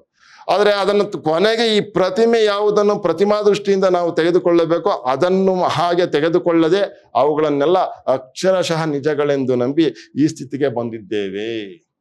ಯಾವುದೋ ಒಂದು ಸಂದರ್ಭದಲ್ಲಿ ಏನನ್ನೋ ಹೇಳ್ಬೇಕಾದ್ರೆ ಆ ಪ್ರತಿಮಾ ದೃಷ್ಟಿಯನ್ನ ಹಾಗೆ ಅದನ್ನ ಅರ್ಥೈಸ್ಕೊಳ್ಬೇಕೆ ಹೊರತು ಬದುಕಿಗೆ ನಾವು ಸ್ವೀಕಾರ ಮಾಡ್ಕೊಂಡು ಇದೇ ಸತ್ಯ ಅಂತ ನಂಬ್ಕೊಳ್ಳೋದಿದೆಯಲ್ಲ, ಆ ಪರಿಸ್ಥಿತಿಗೆ ನಾವು ಬಂದಿಳಿದಿದ್ದೀವಿ. ಈ ಮೌಢ್ಯಗಳನ್ನು ನಂಬುವ ಚಟ ಎಷ್ಟರ ಮಟ್ಟಿಗೆ ನಮ್ಮ ದೇಶದಲ್ಲಿ ವ್ಯಾಪಿಸಿದೆ ಎಂದರೆ, ನಾವೆಲ್ಲ ಹೀಗೆ ವಿಚಾರ ವಿಜ್ಞಾನ ಅಂತ ಮಾತನಾಡುತ್ತಿದ್ದರು. ಮೊನ್ನೆ ದಿವಸ ಸಂಯುಕ್ತ ಕರ್ನಾಟಕ ಪತ್ರಿಕೆಯಲ್ಲಿ ಓದಿದೆ, ಕುವೆಂಪು ಅವ್ರು ನೇರವಾಗಿ ಹೇಳ್ತಾ ಇರೋದು. ಮೊನ್ನೆ ದಿವಸ ಸಂಯುಕ್ತ ಕರ್ನಾಟಕ ಪತ್ರಿಕೆಯಲ್ಲಿ ಓದಿದೆ, ಯಾರೋ ಒಬ್ಬರು ಜಲಬಿಂದು ಮಹರ್ಷಿಗಳು ಇಲ್ಲೇ ಎಲ್ಲೋ ಮೈಸೂರು ಹತ್ತಿರ ಇದ್ದಾರಂತೆ. ಯಾರೋ ಒಬ್ಬ ಜಲಬಿಂದು ಮಹರ್ಷಿ ಅಂತೆ ಸಂಯುಕ್ತ ಕರ್ನಾಟಕದಲ್ಲಿ ಪ್ರಕಟ ಆಗಿದ್ದು, ವರದಿಯಾಗಿದ್ದು. ಅವರು ಅದೇನೋ ಹೆಸರಿನ ಒಂದು ಗುಳಿಗೆ ತಯಾರು ಮಾಡಿದ್ದಾರಂತೆ. ಮಾತ್ರೆಯೋ ಏನೋ, ಅದನ್ನು ಒಂದಿಷ್ಟು ಸಮುದ್ರದ ನೀರಿಗೆ ಹಾಕಿದರೆ ಅಷ್ಟು ಪೆಟ್ರೋಲ್ ಆಗಿಬಿಡುತ್ತದೆ, ಅಷ್ಟನ್ನು ಪೆಟ್ರೋಲ್ ಆಗಿಬಿಡುತ್ತೆ ಅಂತ ಅವನು ಹೇಳಿದನಂತೆ. ಹೀಗೆ ಅವನು ಹೇಳಿರಬಹುದು, ಯಾಕೆಂದರೆ ತಲೆ ಕೆಟ್ಟವನು ಏನೇನೋ ಹೇಳುತ್ತಾನೆ. ಅವನೇನೋ ಮಾತನ್ನು ರೆಡಿ ಮಾಡಿದಾನಂತೆ, ಅದನ್ನೇನಾದ್ರೂ ಸಮುದ್ರಕ್ಕೆ ಹಾಕ್ಬಿಟ್ಟು ಅದು ಅಷ್ಟನ್ನು ಪೆಟ್ರೋಲ್ ಆಗೋಯ್ತದೆ ಅಂತ ಅವನಂಗೆ ಹೇಳಿರ್ಬೋದು. ಯಾಕಂದ್ರೆ ಅವನು ತಲೆ ಕೆಟ್ಟಿರಬಹುದು ಅಂತ ಹೇಳ್ತಾ ಇರೋದು. ಇದನ್ನು ಇವರು ಇನ್ನೂ ನಂಬುತ್ತಾರಲ್ಲ, ಆಶ್ಚರ್ಯ. ಗಡ್ಡ ಬಿಟ್ಕೊಂಡು ನಾನು ಜಲಬಿಂದು ಮಹರ್ಷಿ ಎಂದರೆ ಅದೇ ಸಾಕು ಅಷ್ಟೇ. ಈ ತರಹದ ಅವಿವೇಕಿಗಳು ನಮ್ಮಲ್ಲಿ ಇಂದಿಗೂ ರಾಶಿ ಇದ್ದಾರೆ. ಗಡ್ಡ ಬಿಟ್ಕೊಂಡು ನಾನು ಕೂಡ ಜಲಬಿಂದು ಮಹರ್ಷಿ ಅಂತ ಹಿಂಗೆ ನಿಂತ್ಕೊಂಡ್ರೆ ನಂಬುವಂತಹ ಜನ ರಾಶಿ ಇದ್ದಾರೆ ಅಂತ. ಅದು ಈಗಿನ ಕಾಲಕ್ಕೂ ಇನ್ನೂ ಮುಂದುವರೆದಿದೆ, ಅದು ದುರಂತ. ಆದ್ದರಿಂದ ಮೊದಲು ವೈಚಾರಿಕತೆ, ವೈಜ್ಞಾನಿಕ ದೃಷ್ಟಿ ಇದನ್ನು ಹೇಳುವವನು ಇದರಿಂದ ಪಾರಾಗಬೇಕು. ಈ ವಿಚಾರ ದೃಷ್ಟಿಯನ್ನು ಹೇಳುವವನು ಮೊದಲು ವೈಚಾರಿಕತೆ, ವೈಜ್ಞಾನಿಕ ದೃಷ್ಟಿ ಇದನ್ನು ಹೇಳುವವನು ಇದರಿಂದ ಪಾರಾಗಬೇಕು. ಈ ರೀತಿಯ ಅಂಶಗಳಿಂದ ಅವನು ದೂರವಾಗಿರಬೇಕು ಅಂತ ಹೇಳ್ತಾ ಇರೋದು. ಇವನು ಈ ದೇವರ ಭಯ, ಸ್ವಾಮಿಗಳ ಭಯ, ಆ ಭಯ ಈ ಭಯ ಇಟ್ಟುಕೊಂಡು ನಿಜವಾಗಿಯೂ ಸತ್ಯ ಧರ್ಮಗಳ ಬಗ್ಗೆ ವೈಚಾರಿಕವಾಗಿ ಆಗಲಿ ವೈಜ್ಞಾನಿಕವಾಗಿ ಆಗಲಿ ಹೇಳಲ್ಲ. ಯಾರೋ ಒಬ್ಬ ಸ್ವಾಮೀಜಿ ಏನೋ ಮಾಡ್ತಾ ಇದ್ದಾನೆ, ಶೂನ್ಯದಲ್ಲಿ ಏನೋ ನಾನು ಕೊಟ್ಟುಬಿಡ್ತಾ ಇದ್ದೀನಿ ಹಾಗೆ ಹೀಗೆ ಅಂತ ಹೇಳ್ತಾ ಇದ್ದಾನೆ ನೋಡಿ. ಈಗ ಯಾವ್ದೋ ಒಬ್ಬ ಜಲಬಿಂದು ಮಹರ್ಷಿ ಯಾವುದೋ ಮಾತ್ರೆ ಹಾಕ್ಬಿಟ್ಟು ಪೆಟ್ರೋಲ್ ತಯಾರಿಸ್ತೀನಿ ಅಂತ ಹೇಳ್ತಾ ಇದ್ದಾನೆ. ಇವೆಲ್ಲ ಅವಿವೇಕಿಗಳನ್ನ ಅವರು ಎಷ್ಟೇ ಪವರ್ಫುಲ್ ಆಗಿದ್ರು, ಎಷ್ಟೇ ಪ್ರಭಾವಿ ವ್ಯಕ್ತಿ ಆಗಿದ್ರು, ಅವನ ವಿರುದ್ಧ ಮಾತನಾಡುವಂತ ಶಕ್ತಿ ಇರೋರು ಮಾತ್ರ ಈ ವಿಚಾರ ದೃಷ್ಟಿಯಲ್ಲಿ ಮಾತನಾಡಬೇಕಾಗತ್ತೆ, ಅದನ್ನ ಗಳಿಸ್ಕೋಬೇಕಾಗತ್ತೆ ಅಂತ ಹೇಳ್ತಾ ಇರೋದು. ಇಲ್ಲಿ ನೆರೆದಿರುವ ನಮ್ಮ ಮಿತ್ರರಿಗೆ ಅನೇಕರಿಗೆ ನಾನು ಹೇಳುವುದು ಏನು ಹೊಸದಲ್ಲ. ಇಲ್ಲಿ ಸೇರಿರುವಂತ ಅನೇಕ ನನ್ನ ಸ್ನೇಹಿತರು ಇವರೆಲ್ಲ ಇದ್ದೀರಿ. ಇಲ್ಲಿ ನಾನು ಹೇಳ್ತಾ ಇರುವಂತ ಇದಿಷ್ಟು ಏನು ಹೊಸದಲ್ಲ. ಇದೇನು ಎಂಬುದು ಅವರಿಗೂ ಗೊತ್ತು. ನಾನು ಹೇಳ್ತಾ ಇರುವಂತ ಇಷ್ಟು ವಿಷಯ ನಿಮಗೂ ಗೊತ್ತಿದೆ. ಇದರಲ್ಲಿ ಅನೇಕರು ಕಾರ್ಯಗತ ಮಾಡುವುದಕ್ಕೆ ಸ್ವತಃ ಧೈರ್ಯವಿದ್ದವರೋ, ಬಹುಶಃ ತಂದೆ ತಾಯಿಗಳು ಏನು ಅನ್ನುತ್ತಾರೋ, ನಮ್ಮ ಸಮಾಜ ಏನು ಅನ್ನುತ್ತದೆಯೋ ಎಂದು ಈ ಹೆದರಿಕೆಗಳಿಗೆಲ್ಲ ಒಳಗಾಗಿರುತ್ತಾರೆ. ಈ ತರದ ವಿಚಾರಗಳನ್ನೆಲ್ಲ ಮಾತಾಡೋದಕ್ಕೆ ಅವ್ರಿಗೂ ಮನಸ್ಸಾಗಿರುತ್ತೆ. ಇದೆಲ್ಲ ಮೌಢ್ಯಪ, ಇದೆಲ್ಲ ಅವೈಚಾರಿಕವಾಗಿದೆ, ಇದು ಮಾಡಬಾರ್ದು ಅನ್ನುವಂಥದ್ದು ಅವ್ರ ತಲೆಯಲ್ಲೇ ಇರುತ್ತೆ. ಆದ್ರೆ ಇಂಥವನ್ನೆಲ್ಲ ನಾವು ಮಾತಾಡ್ಬಿಟ್ರೆ ದೊಡ್ಡವ್ರು ಯಾರೋ ಏನೋ ಅಂತಾರೆ, ನಮ್ಮ ಮೇಷ್ಟ್ರೇನೋ ಅಂತಾರೆ, ನಮ್ಮ ತಂದೆ ತಾಯಿಗಳೇನೋ ಅಂತಾರೆ ಅಂತ ಹೇಳಿ, ನಮ್ಮ ಪೂರ್ವಿಕರು ಇವರೆಲ್ಲ ಏನೋ ಬೇಜಾರು ಮಾಡ್ಕೋತಾರೆ, ನಮ್ಮ ಮನೆ ಹಿರಿಯರು ಏನೋ ಬೇಜಾರು ಮಾಡ್ಕೋತಾರೆ, ಇನ್ನೇನೋ ಬೈತಾರೆ ಅನ್ನೋ ಕಾರಣಕ್ಕೆ ಅವರೆಲ್ಲರೂ ಸುಮ್ಮನಿರ್ತಾರೆ. ನಾವು ಅನಾವಶ್ಯಕವಾಗಿ ಸಮಾಜವನ್ನಾಗಲಿ ತಂದೆ ತಾಯಿಯನ್ನಾಗಲಿ ಕೆರಳಿಸಬೇಕು ಎಂದು ನಾನೇನು ಹೇಳುತ್ತಾ ಇಲ್ಲ. ಅಪ್ಪ ಸರಿ ಆಯ್ತಪ್ಪ, ತಂದೆ ತಾಯಿಗಳ ಭಯದಿಂದನೋ ಸಮಾಜದ ಭಯದಿಂದನೋ ಇದ್ದೀರಿ ನೀವು. ಆದ್ರೆ ನಾನು ಅನಾವಶ್ಯಕವಾಗಿ ಸಮಾಜವನ್ನಾಗಲಿ ತಂದೆ ತಾಯಿಯನ್ನಾಗಲಿ ಕೆರಳಿಸಬೇಕು ಎಂದು ನಾನೇನು ಹೇಳುತ್ತಾ ಇಲ್ಲ. ಕುವೆಂಪು ಹೇಳ್ತಾ ಇರೋದು ನೇರವಾಗಿ. ಎಷ್ಟು ಜನಕ್ಕೆ ಸಾಧ್ಯವೋ ಅಷ್ಟು ಜನಕ್ಕೆ ಈ ವಿಚಾರ ಶಕ್ತಿ ಇವೆಲ್ಲ ಬೇಗ ಬರುವಂತೆ ಮಾಡಬೇಕು ಅಷ್ಟೇ. ಎಷ್ಟು ಜನಕ್ಕಾದ್ರೆ ಅಷ್ಟು ಜನಕ್ಕೆ ಈ ವೈಚಾರಿಕ ಶಕ್ತಿ ಅನ್ನುವಂಥದ್ದು, ಈ ವಿಚಾರ ಶಕ್ತಿ ಅನ್ನುವಂಥದ್ದು ಬರಬೇಕು, ಹಂಗ್ ಮಾಡಬೇಕು ಅಷ್ಟೇ. ಇದೇನು ಹೊಸದಲ್ಲ. ಇದನ್ನು 5,000 ವರ್ಷದಿಂದ ಬಂದ ಮೌಢ್ಯವನ್ನು ನಾವು 5 ವರ್ಷದಲ್ಲಿ ತೆಗೆಯುತ್ತೇವೆ ಎಂದು ಏನು ತಿಳಿದುಕೊಳ್ಳಬೇಡಿ. 5,000 ವರ್ಷಗಳಿಂದ ಬಂದಿರುವಂತ ಈ ಮೌಢ್ಯವನ್ನ ಈ 5 ವರ್ಷದಲ್ಲಿ ತೆಗೆದು ಬಿಡ್ತೀವಿ ಅನ್ನೋಂತ ನಾವೇನ್ ಆಗಲ್ಲ, ತಿಳ್ಕೊಳ್ಳಕ್ ಸಾಧ್ಯ ಇಲ್ಲ. ಆದರೆ ಪರಮಹಂಸರು ಹೇಳಿದರು, ದಾರಿಯಲ್ಲಿರುವ ಮುಳ್ಳುಗಳನ್ನೆಲ್ಲ ತೆಗೆದು ಹಾಕಿ ಆಮೇಲೆ ನಾನು ನಡೆಯುತ್ತೇನೆ ಎಂದರೆ ನೀನು ಒಂದು ಹೆಜ್ಜೆಯನ್ನೂ ಮುಂದೆ ಇಡುವುದಕ್ಕೆ ಸಾಧ್ಯವಿಲ್ಲ. ನೀನು ನಡೀತಾ ಇರುವಂತಹ ದಾರಿಯಲ್ಲಿ ಎಲ್ಲ ಮುಳ್ಳು ಕಲ್ಲುಗಳಿದೆ. ಆ ಮುಳ್ಳು ಕಲ್ಲುಗಳನ್ನ ತೆಗೆದು ಹಾಕಿ ನಾನು ನಡೀತೇನೆ ಅಂತಂದ್ರೆ ಆಗಲ್ಲಪ್ಪ. ನೀನ್ ಏನ್ ಮಾಡ್ಬೇಕು, ಅದರ ಬದಲು ನಿನ್ನ ಕಾಲಿಗೆ ನಿನ್ನ ಮೆಟ್ಟು ಹಾಕಿಕೊಂಡು ನಡೆದುಕೊಂಡು ಹೋಗು. ಅದ್ರ ಬದಲು ನಿನ್ನ ಕಾಲಿಗೆ ನಿನ್ನ ಮೆಟ್ಟು ಚಪ್ಪಲಿಯನ್ನು ಹಾಕೊಂಡು ಹೋಗು. ನಿನಗೆ ಆ ಮತಮೌಢ್ಯಗಳು ಅನ್ನುವಂಥ ಚುಚ್ಚಲ್ಲ, ಅಟ್ರಾಕ್ಟ್ ಆಗಲ್ಲ. ನಿನ್ನಲ್ಲಿ ನೀನು ವಿಚಾರ ಶಕ್ತಿಯನ್ನು ಗಟ್ಟಿ ಮಾಡ್ಕೋ. ನೀನು ಇದನ್ನೆಲ್ಲ ತೆಗೆದಾಕ್ಬಿಡ್ತೀನಿ ಅಂತ ಆಗಲ್ಲ. ನಾನು ಈಗ ಹೇಳಿದ ವಿಚಾರ ದೃಷ್ಟಿ ಮತ್ತು ವೈಜ್ಞಾನಿಕತೆ ಏನು ಎಂದರೆ, ನಮ್ಮ ಕಾಲಿಗೆ ಮೆಟ್ಟು ಹಾಕಿಕೊಳ್ಳುವುದನ್ನು ಮೊದಲು ಕಲಿಯಬೇಕು. ಈ ವಿಚಾರ ದೃಷ್ಟಿ ವೈಜ್ಞಾನಿಕತೆ ಅಂತಂದ್ರೆ ಏನು ಅಂದ್ರೆ, ನಮ್ಮ ಕಾಲಿಗೆ ಮೆಟ್ಟು ಹಾಕಿಕೊಳ್ಳುವುದನ್ನು ಮೊದಲು ಕಲಿಯಬೇಕು. ಅಂತಂದ್ರೆ ಮೊದಲು ನಾವು ಅದನ್ನ ಸ್ಪಷ್ಟಪಡಿಸ್ಕೋಬೇಕು ಬೇರೆಯವ್ರಿಗೆ ಹೇಳೋದಕ್ಕೆ ಮೊದಲು. ಎಲ್ಲಾ ಮುಳ್ಳು ತೆಗೆಯುತ್ತೇವೆ ಎಂದಲ್ಲ, ಆದರೆ ನಮ್ಮ ಕಾಲಿಗೆ ಮೆಟ್ಟು ಹಾಕಿಕೊಂಡು ಮುಳ್ಳುಗಳ ಮೇಲೆ ನಡೆಯುತ್ತೇವಲ್ಲ, ಆಗ ಅದನ್ನು ನೋಡಿದಾಗ ಬಹುಶಃ ಇತರರು ಆ ಮೆಟ್ಟುಗಳನ್ನು ಹಾಕಿಕೊಳ್ಳುವುದಕ್ಕೆ ಇಷ್ಟಪಡಬಹುದು. ನಾವು ಆ ರೀತಿಯ ವಿಚಾರಗಳನ್ನ ವಿರೋಧಿಸಿ ಬದುಕನ್ನ ಕಟ್ಕೊಳ್ತಾ ಇದ್ದಾಗ, ನಮ್ಮ ಬದುಕನ್ನ ಕಂಡು ನಾವು ನಡೀತಾ ಇರುವಂತ ರೀತಿಯನ್ನ ಕಂಡು ನಮ್ಮಿಂದ ಪ್ರಭಾವಿತರಾಗಿ ಅವರು ಆ ರೀತಿ ನಡೆಯಬಹುದು ಅನ್ನುವಂಥದ್ದನ್ನ ಈ ತರದ್ದೊಂದು ಉಪಮೆ ಮೂಲಕ ಕುವೆಂಪು ಹೇಳ್ತಾ ಇರೋದು. ಆ ಮೆಟ್ಟುಗಳನ್ನು ಹಾಕಿಕೊಳ್ಳುವುದಕ್ಕೆ ಇಷ್ಟಪಡಬಹುದು. ಅಷ್ಟರ ಮಟ್ಟಿಗೆ ನಮ್ಮ ತರುಣ ವರ್ಗದಲ್ಲಿ ಮೊದಲು ಈ ಭಾವನೆಗಳು ಬರುವಂತೆ ಮಾಡಬೇಕಾಗುತ್ತದೆ. ಅಷ್ಟರ ಮಟ್ಟಿಗೆ ನಮ್ಮ ತರುಣ ವರ್ಗದಲ್ಲಿ ಈ ರೀತಿಯ ಭಾವನೆಗಳು ಬರುವ ಹಾಗೆ ನಾವು ಮಾಡಬೇಕಾಗತ್ತೆ. ನಾನು ಏಕೆ ತರುಣರು ಎಂದು ಹೇಳುತ್ತೇನೆ ಎಂದರೆ, ವಯಸ್ಸಾದವರಲ್ಲಿ ಅನೇಕರಿಗೆ ಈ ಮೌಢ್ಯಗಳು ಬೇರೂರಿ ಬಿಟ್ಟು ಅವರಿಂದ ಕಿತ್ತು ಹಾಕುವುದಕ್ಕೆ ಕಷ್ಟವಾಗುತ್ತದೆ. ಯಾಕೆ ತರುಣರು ಅಂತ ಹೇಳ್ತಾ ಇದ್ದೀನಿ ಅಂದ್ರೆ, ಈ ವಯಸ್ಸಾದವರಲ್ಲಿ ಈಗಾಗ್ಲೇ ಅದನ್ನ ಫಾಲೋ ಮಾಡ್ಬಿಟ್ಟಿರ್ತಾರೆ, ಅದನ್ನ ನಂಬಿಟ್ಟಿರ್ತಾರೆ. ಅವರಲ್ಲಿ ವಿವೇಚನಾ ಶಕ್ತಿ ಅಷ್ಟೊಂದು ಪ್ರಖರವಾಗಿರಲ್ಲ. ಆದ್ರೆ ಈಗ ತಾನೇ ಅರಳ್ತಾ ಇರುವಂತ ಯುವಕರಲ್ಲಿ ಆ ತರದೊಂದು ಚಿಂತನೆ ಇರುತ್ತೆ. ಅವ್ರಿಗೆ ಹೇಳ್ಬಿಟ್ರೆ ಅವ್ರ ಬದುಕಿನ ಉದ್ದಕ್ಕೂ ಅವ್ರು ಹಂಗೆ ನಡ್ಕೋತಾರೆ ಅಂತ ಹೇಳ್ತಾ ಇರೋದು ನೋಡಿ. ಎಲ್ಲರೂ ಆಗುತ್ತಾರೆಂದೇನು ಅಲ್ಲ, ಅಂದರೆ ಅನೇಕರಿಗೆ ಆ ತರಹ ಸ್ವಭಾವ ಬಂದಿರುತ್ತದೆ. ಆದ್ದರಿಂದ ಅವರಲ್ಲಿ ಇನ್ನೂ ಕೆಲವು ಇತರ ಭಯಗಳು ಬೇರೆ ಇರುತ್ತವೆ. ಅದನ್ನ ನಾವು ನೆನಪಲ್ಲಿ ಇಟ್ಕೋಬೇಕು. ನಾನು ಈ ತರಹ ಮಾಡದೇ ಇದ್ದರೆ ನನಗೆ ಕೆಟ್ಟದ್ದು ಆಗಿಬಿಡುತ್ತದೇನೋ ಎಂಬ ಮಿಥ್ಯಾಭಯ ಅದಿರುತ್ತೆ. ನಾನು ಮಾಡಲಿಲ್ಲ ಅಂತಂದ್ರೆ ಏನೋ ಆಗೋಗುತ್ತೆ ಅನ್ನೋಂಥ ಈ ಭಯ ಇದೆಯಲ್ಲ, ಅದು ಹೋಗ್ಬೇಕು. ಆ ಕೆಟ್ಟದಾಗುವುದಕ್ಕೆ ಕಾರಣ ಯಾವುದೋ ದೈಹಿಕವಾದ ಅನಾರೋಗ್ಯ, ಮಾನಸಿಕ ಸ್ಥಿತಿ ಇವೆಲ್ಲ ಇರುತ್ತವೆ. ಏನೋ ಒಂದು ಕೆಟ್ಟದಾಗೋಯ್ತದೆ. ದೇವರನ್ನ ನೀನು ನಿಂದಿಸಿ ಮನೆಗೆ ಬಂದಿದ್ಯಾ, ನೀನು ಈ ನಾಳೆ ರಾತ್ರಿ ಒಳಗಡೆ ಸತ್ತೋಯ್ತೀಯ ಕಣೋ ಅಂತ ಹೇಳಿದಾಗ, ಯಾರೋ ಪವರ್ಫುಲ್ ವ್ಯಕ್ತಿ ಹೇಳಿದಾಗ, ಯಾವುದೋ ಒಂದು ವೇದಿಕೆ ಮೇಲೆ ನಿಂತ್ಕೊಂಡು ಹೇಳಿದಾಗ, ಆಗ ಅವ್ನಿಗೆ ಎದ್ರಕಂಡೆ ಸತ್ತೋಯ್ತಾನೆ. ನಾನು ಹೇಳ್ಬಿಟ್ಟೆ ಅಂತ ಅಂದ್ಬಿಟ್ಟು. ಆದ್ರೆ ಅವನಿಗೆ ಹೇಳಿದ್ದ ಆ ಕಾರಣದಿಂದ ಸತ್ತಿರಲ್ಲ, ಭಯದಿಂದ ಸತ್ತೋಗಿರ್ತಾನೆ. ದೈಹಿಕವಾದ ಅನಾರೋಗ್ಯ, ಮಾನಸಿಕ ಸ್ಥಿತಿ ಇವೆಲ್ಲ ಇರುತ್ತವೆ. ಆದರೆ ಅವನು ತಿಳಿದುಕೊಳ್ಳುವುದು, ನಾನು ಆ ದೇವರಿಗೆ ಕಾಣಿಕೆ ಕೊಡಲಿಲ್ಲ, ಆದ್ದರಿಂದ ಹೀಗಾಯಿತು ಅಂತ. ಅದಕ್ಕೋಸ್ಕರ ಇವನು ತಿರುಪತಿ ದೇವರಿಗೆ ಒಂದು ಚಿನ್ನದ ಸರಿಗೆ ಮಾಡಿಸಿ ಹಾಕುತ್ತೇನೆ ಅಂತ ಹೇಳಿದ. ಚಿನ್ನದ ಸರಿಗೆ ಮಾಡಿಸಿ ಹಾಕಿದರೂ ಇವನು ಸತ್ತವನು ಸತ್ತೇ ಸಾಯ್ತಾನೆ ಅಲ್ವೇನ್ರಿ? ಚಿನ್ನದ ಸರಿಗೆ ಅಪಾನ ನಂಗೆ ಮಾಡ್ಬಿಟ್ಟಿದ್ದೀನಪ್ಪ, ಅದಕ್ಕೆ ನಾನು ತಪ್ಪಿಗೋಸ್ಕರ ಚಿನ್ನದ ಸರಿಗೆಯನ್ನ ಮಾಡ್ಸಾಕ್ತೀನಿ. ಚಿನ್ನದ ಸರಿಗೆಯನ್ನ ಮಾಡ್ಸಾಕೋರು ಸಾಯ್ಲೇಬೇಕಲ್ವಾ? ಇಲ್ಲೇ ಉಳ್ಕೊಳಕ್ಕಾಗತ್ತಾ? ಇಲ್ಲ ಅಲ್ವಾ? ಆದರೂ ಅನೇಕರಿಗೆ ಚಿನ್ನದ ಸರಿಗೆ ಮಾಡಿಸಿ ಹಾಕದೇ ಇದ್ದರೆ ಮತ್ತೆ ನಮಗೆ ಕೆಟ್ಟದ್ದು ಆಗುತ್ತದೆ ಏನೋ, ಸತ್ತವನು ಸತ್ತ, ಇನ್ನು ನಮಗೇನಾದರೂ ಕೆಟ್ಟದಾಗುತ್ತದೆ ಏನೋ, ಆ ಕಡೆ ಹಾಕಿ ಬಿಟ್ಟು ಬರೋಣ ಅಂತ ಹೀಗೆ ಈ ಪ್ರಜ್ಞಾ ಅಪರಾಧ ರೂಪದ ಭಯಗಳಿಂದ ಅವರನ್ನು ಹೇಗಾದರೂ ಪಾರು ಮಾಡುವುದು ಹೇಗೆ ಎಂಬುದನ್ನು ನಮ್ಮ ಯುವಕರು ಮೊದಲು ಅರಿಯಬೇಕು. ಇಂತಹ ಚಿಂತನೆಗಳಲ್ಲಿ ನರಳುತ್ತಾ ಇರುವಂತಹ ನಮ್ಮ ಪೂರ್ವಿಕರನ್ನ ಅಥವಾ ಜನರನ್ನ ಹೇಗೆ ಪಾರು ಮಾಡುವುದು ಅಂತೇಳಿ ನಮ್ಮ ಯುವಕರು ಚಿಂತನೆ ನಡೆಸಬೇಕು ಅಂತೇಳಿ ಕುವೆಂಪು ಅವ್ರು ಹೇಳ್ತಾ ಇರೋದು. ಇದು ಏನಾಗಿದೆ ಅಂದರೆ, ಕೆಲವು ಯುವಕರು ಈ ಮೌಢ್ಯಕ್ಕೆ ಒಳಗಾದರೆ ಇನ್ನು ಕೆಲವರು ಅತಿರೇಕಕ್ಕೆ ಹೋಗುವುದಕ್ಕೆ ಶುರು ಮಾಡುತ್ತಾರೆ. ಏನು, ನೀವು ಅದಕ್ಕೂ ಹೋಗುವುದು ಅನಾವಶ್ಯಕ.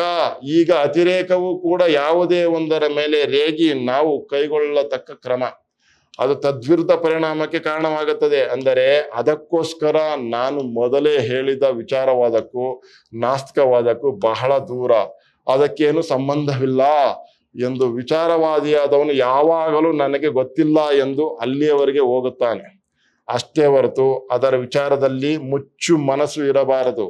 ವಿಚಾರವಾದಿಯವನಿಗೆ ಯಾವಾಗಲೂ ತೆರೆದ ಮನಸ್ಸು ಇರಬೇಕು. ವಿಚಾರವಾದಿಯಾದವನಿಗೆ ಯಾವಾಗಲೂ ಕೂಡ ತೆರೆದ ಮನಸ್ಸು ಇರಬೇಕು. ಅಂದ್ರೆ ಮುಕ್ತವಾದಂತ ಮನಸ್ಸು ಇರಬೇಕು. ಹೇಗೆ ಮುಕ್ತವಾದ ಮನಸ್ಸು, ಏನು ತೆರೆದ ಮನಸ್ಸು ಅಂತಂದ್ರೆ, ಏಕೆಂದರೆ ನೀವು ಈಗ ನಂಬುವುದಿಲ್ಲ, ಆಗುವುದಿಲ್ಲ ಎನ್ನುವುದನ್ನು ನಾಳೆ ವಿಜ್ಞಾನ ವಿಧಾನದಿಂದಲೇ ಅದನ್ನು ಹೌದು ಎಂದು ಸ್ಥಿರಪಡಿಸಿದಾಗ ಅದನ್ನು ನಂಬುವುದಕ್ಕೆ ಸ್ಥಿರವಾಗಿರಬೇಕು. ಇದನ್ನ ಹೇಳ್ತಾರೆ. ಯಾವುದೋ ಒಂದು ಕಾಲದಲ್ಲಿ ಏನೋ ನಂಬಲ್ಲ ಹಾಗೆ ಹೇಗೆ ಅಂತ ಹೇಳ್ತಾ ಇದ್ದಾಗ, ವಿಜ್ಞಾನದಿಂದ ಅದನ್ನ ಪ್ರಸ್ತುತಪಡಿಸಿದಾಗ, ಸತ್ಯ ಮಾಡಿದಾಗ ಅದನ್ನು ನಂಬೋದಕ್ಕೆ ಸಿದ್ಧ ಇರಬೇಕು.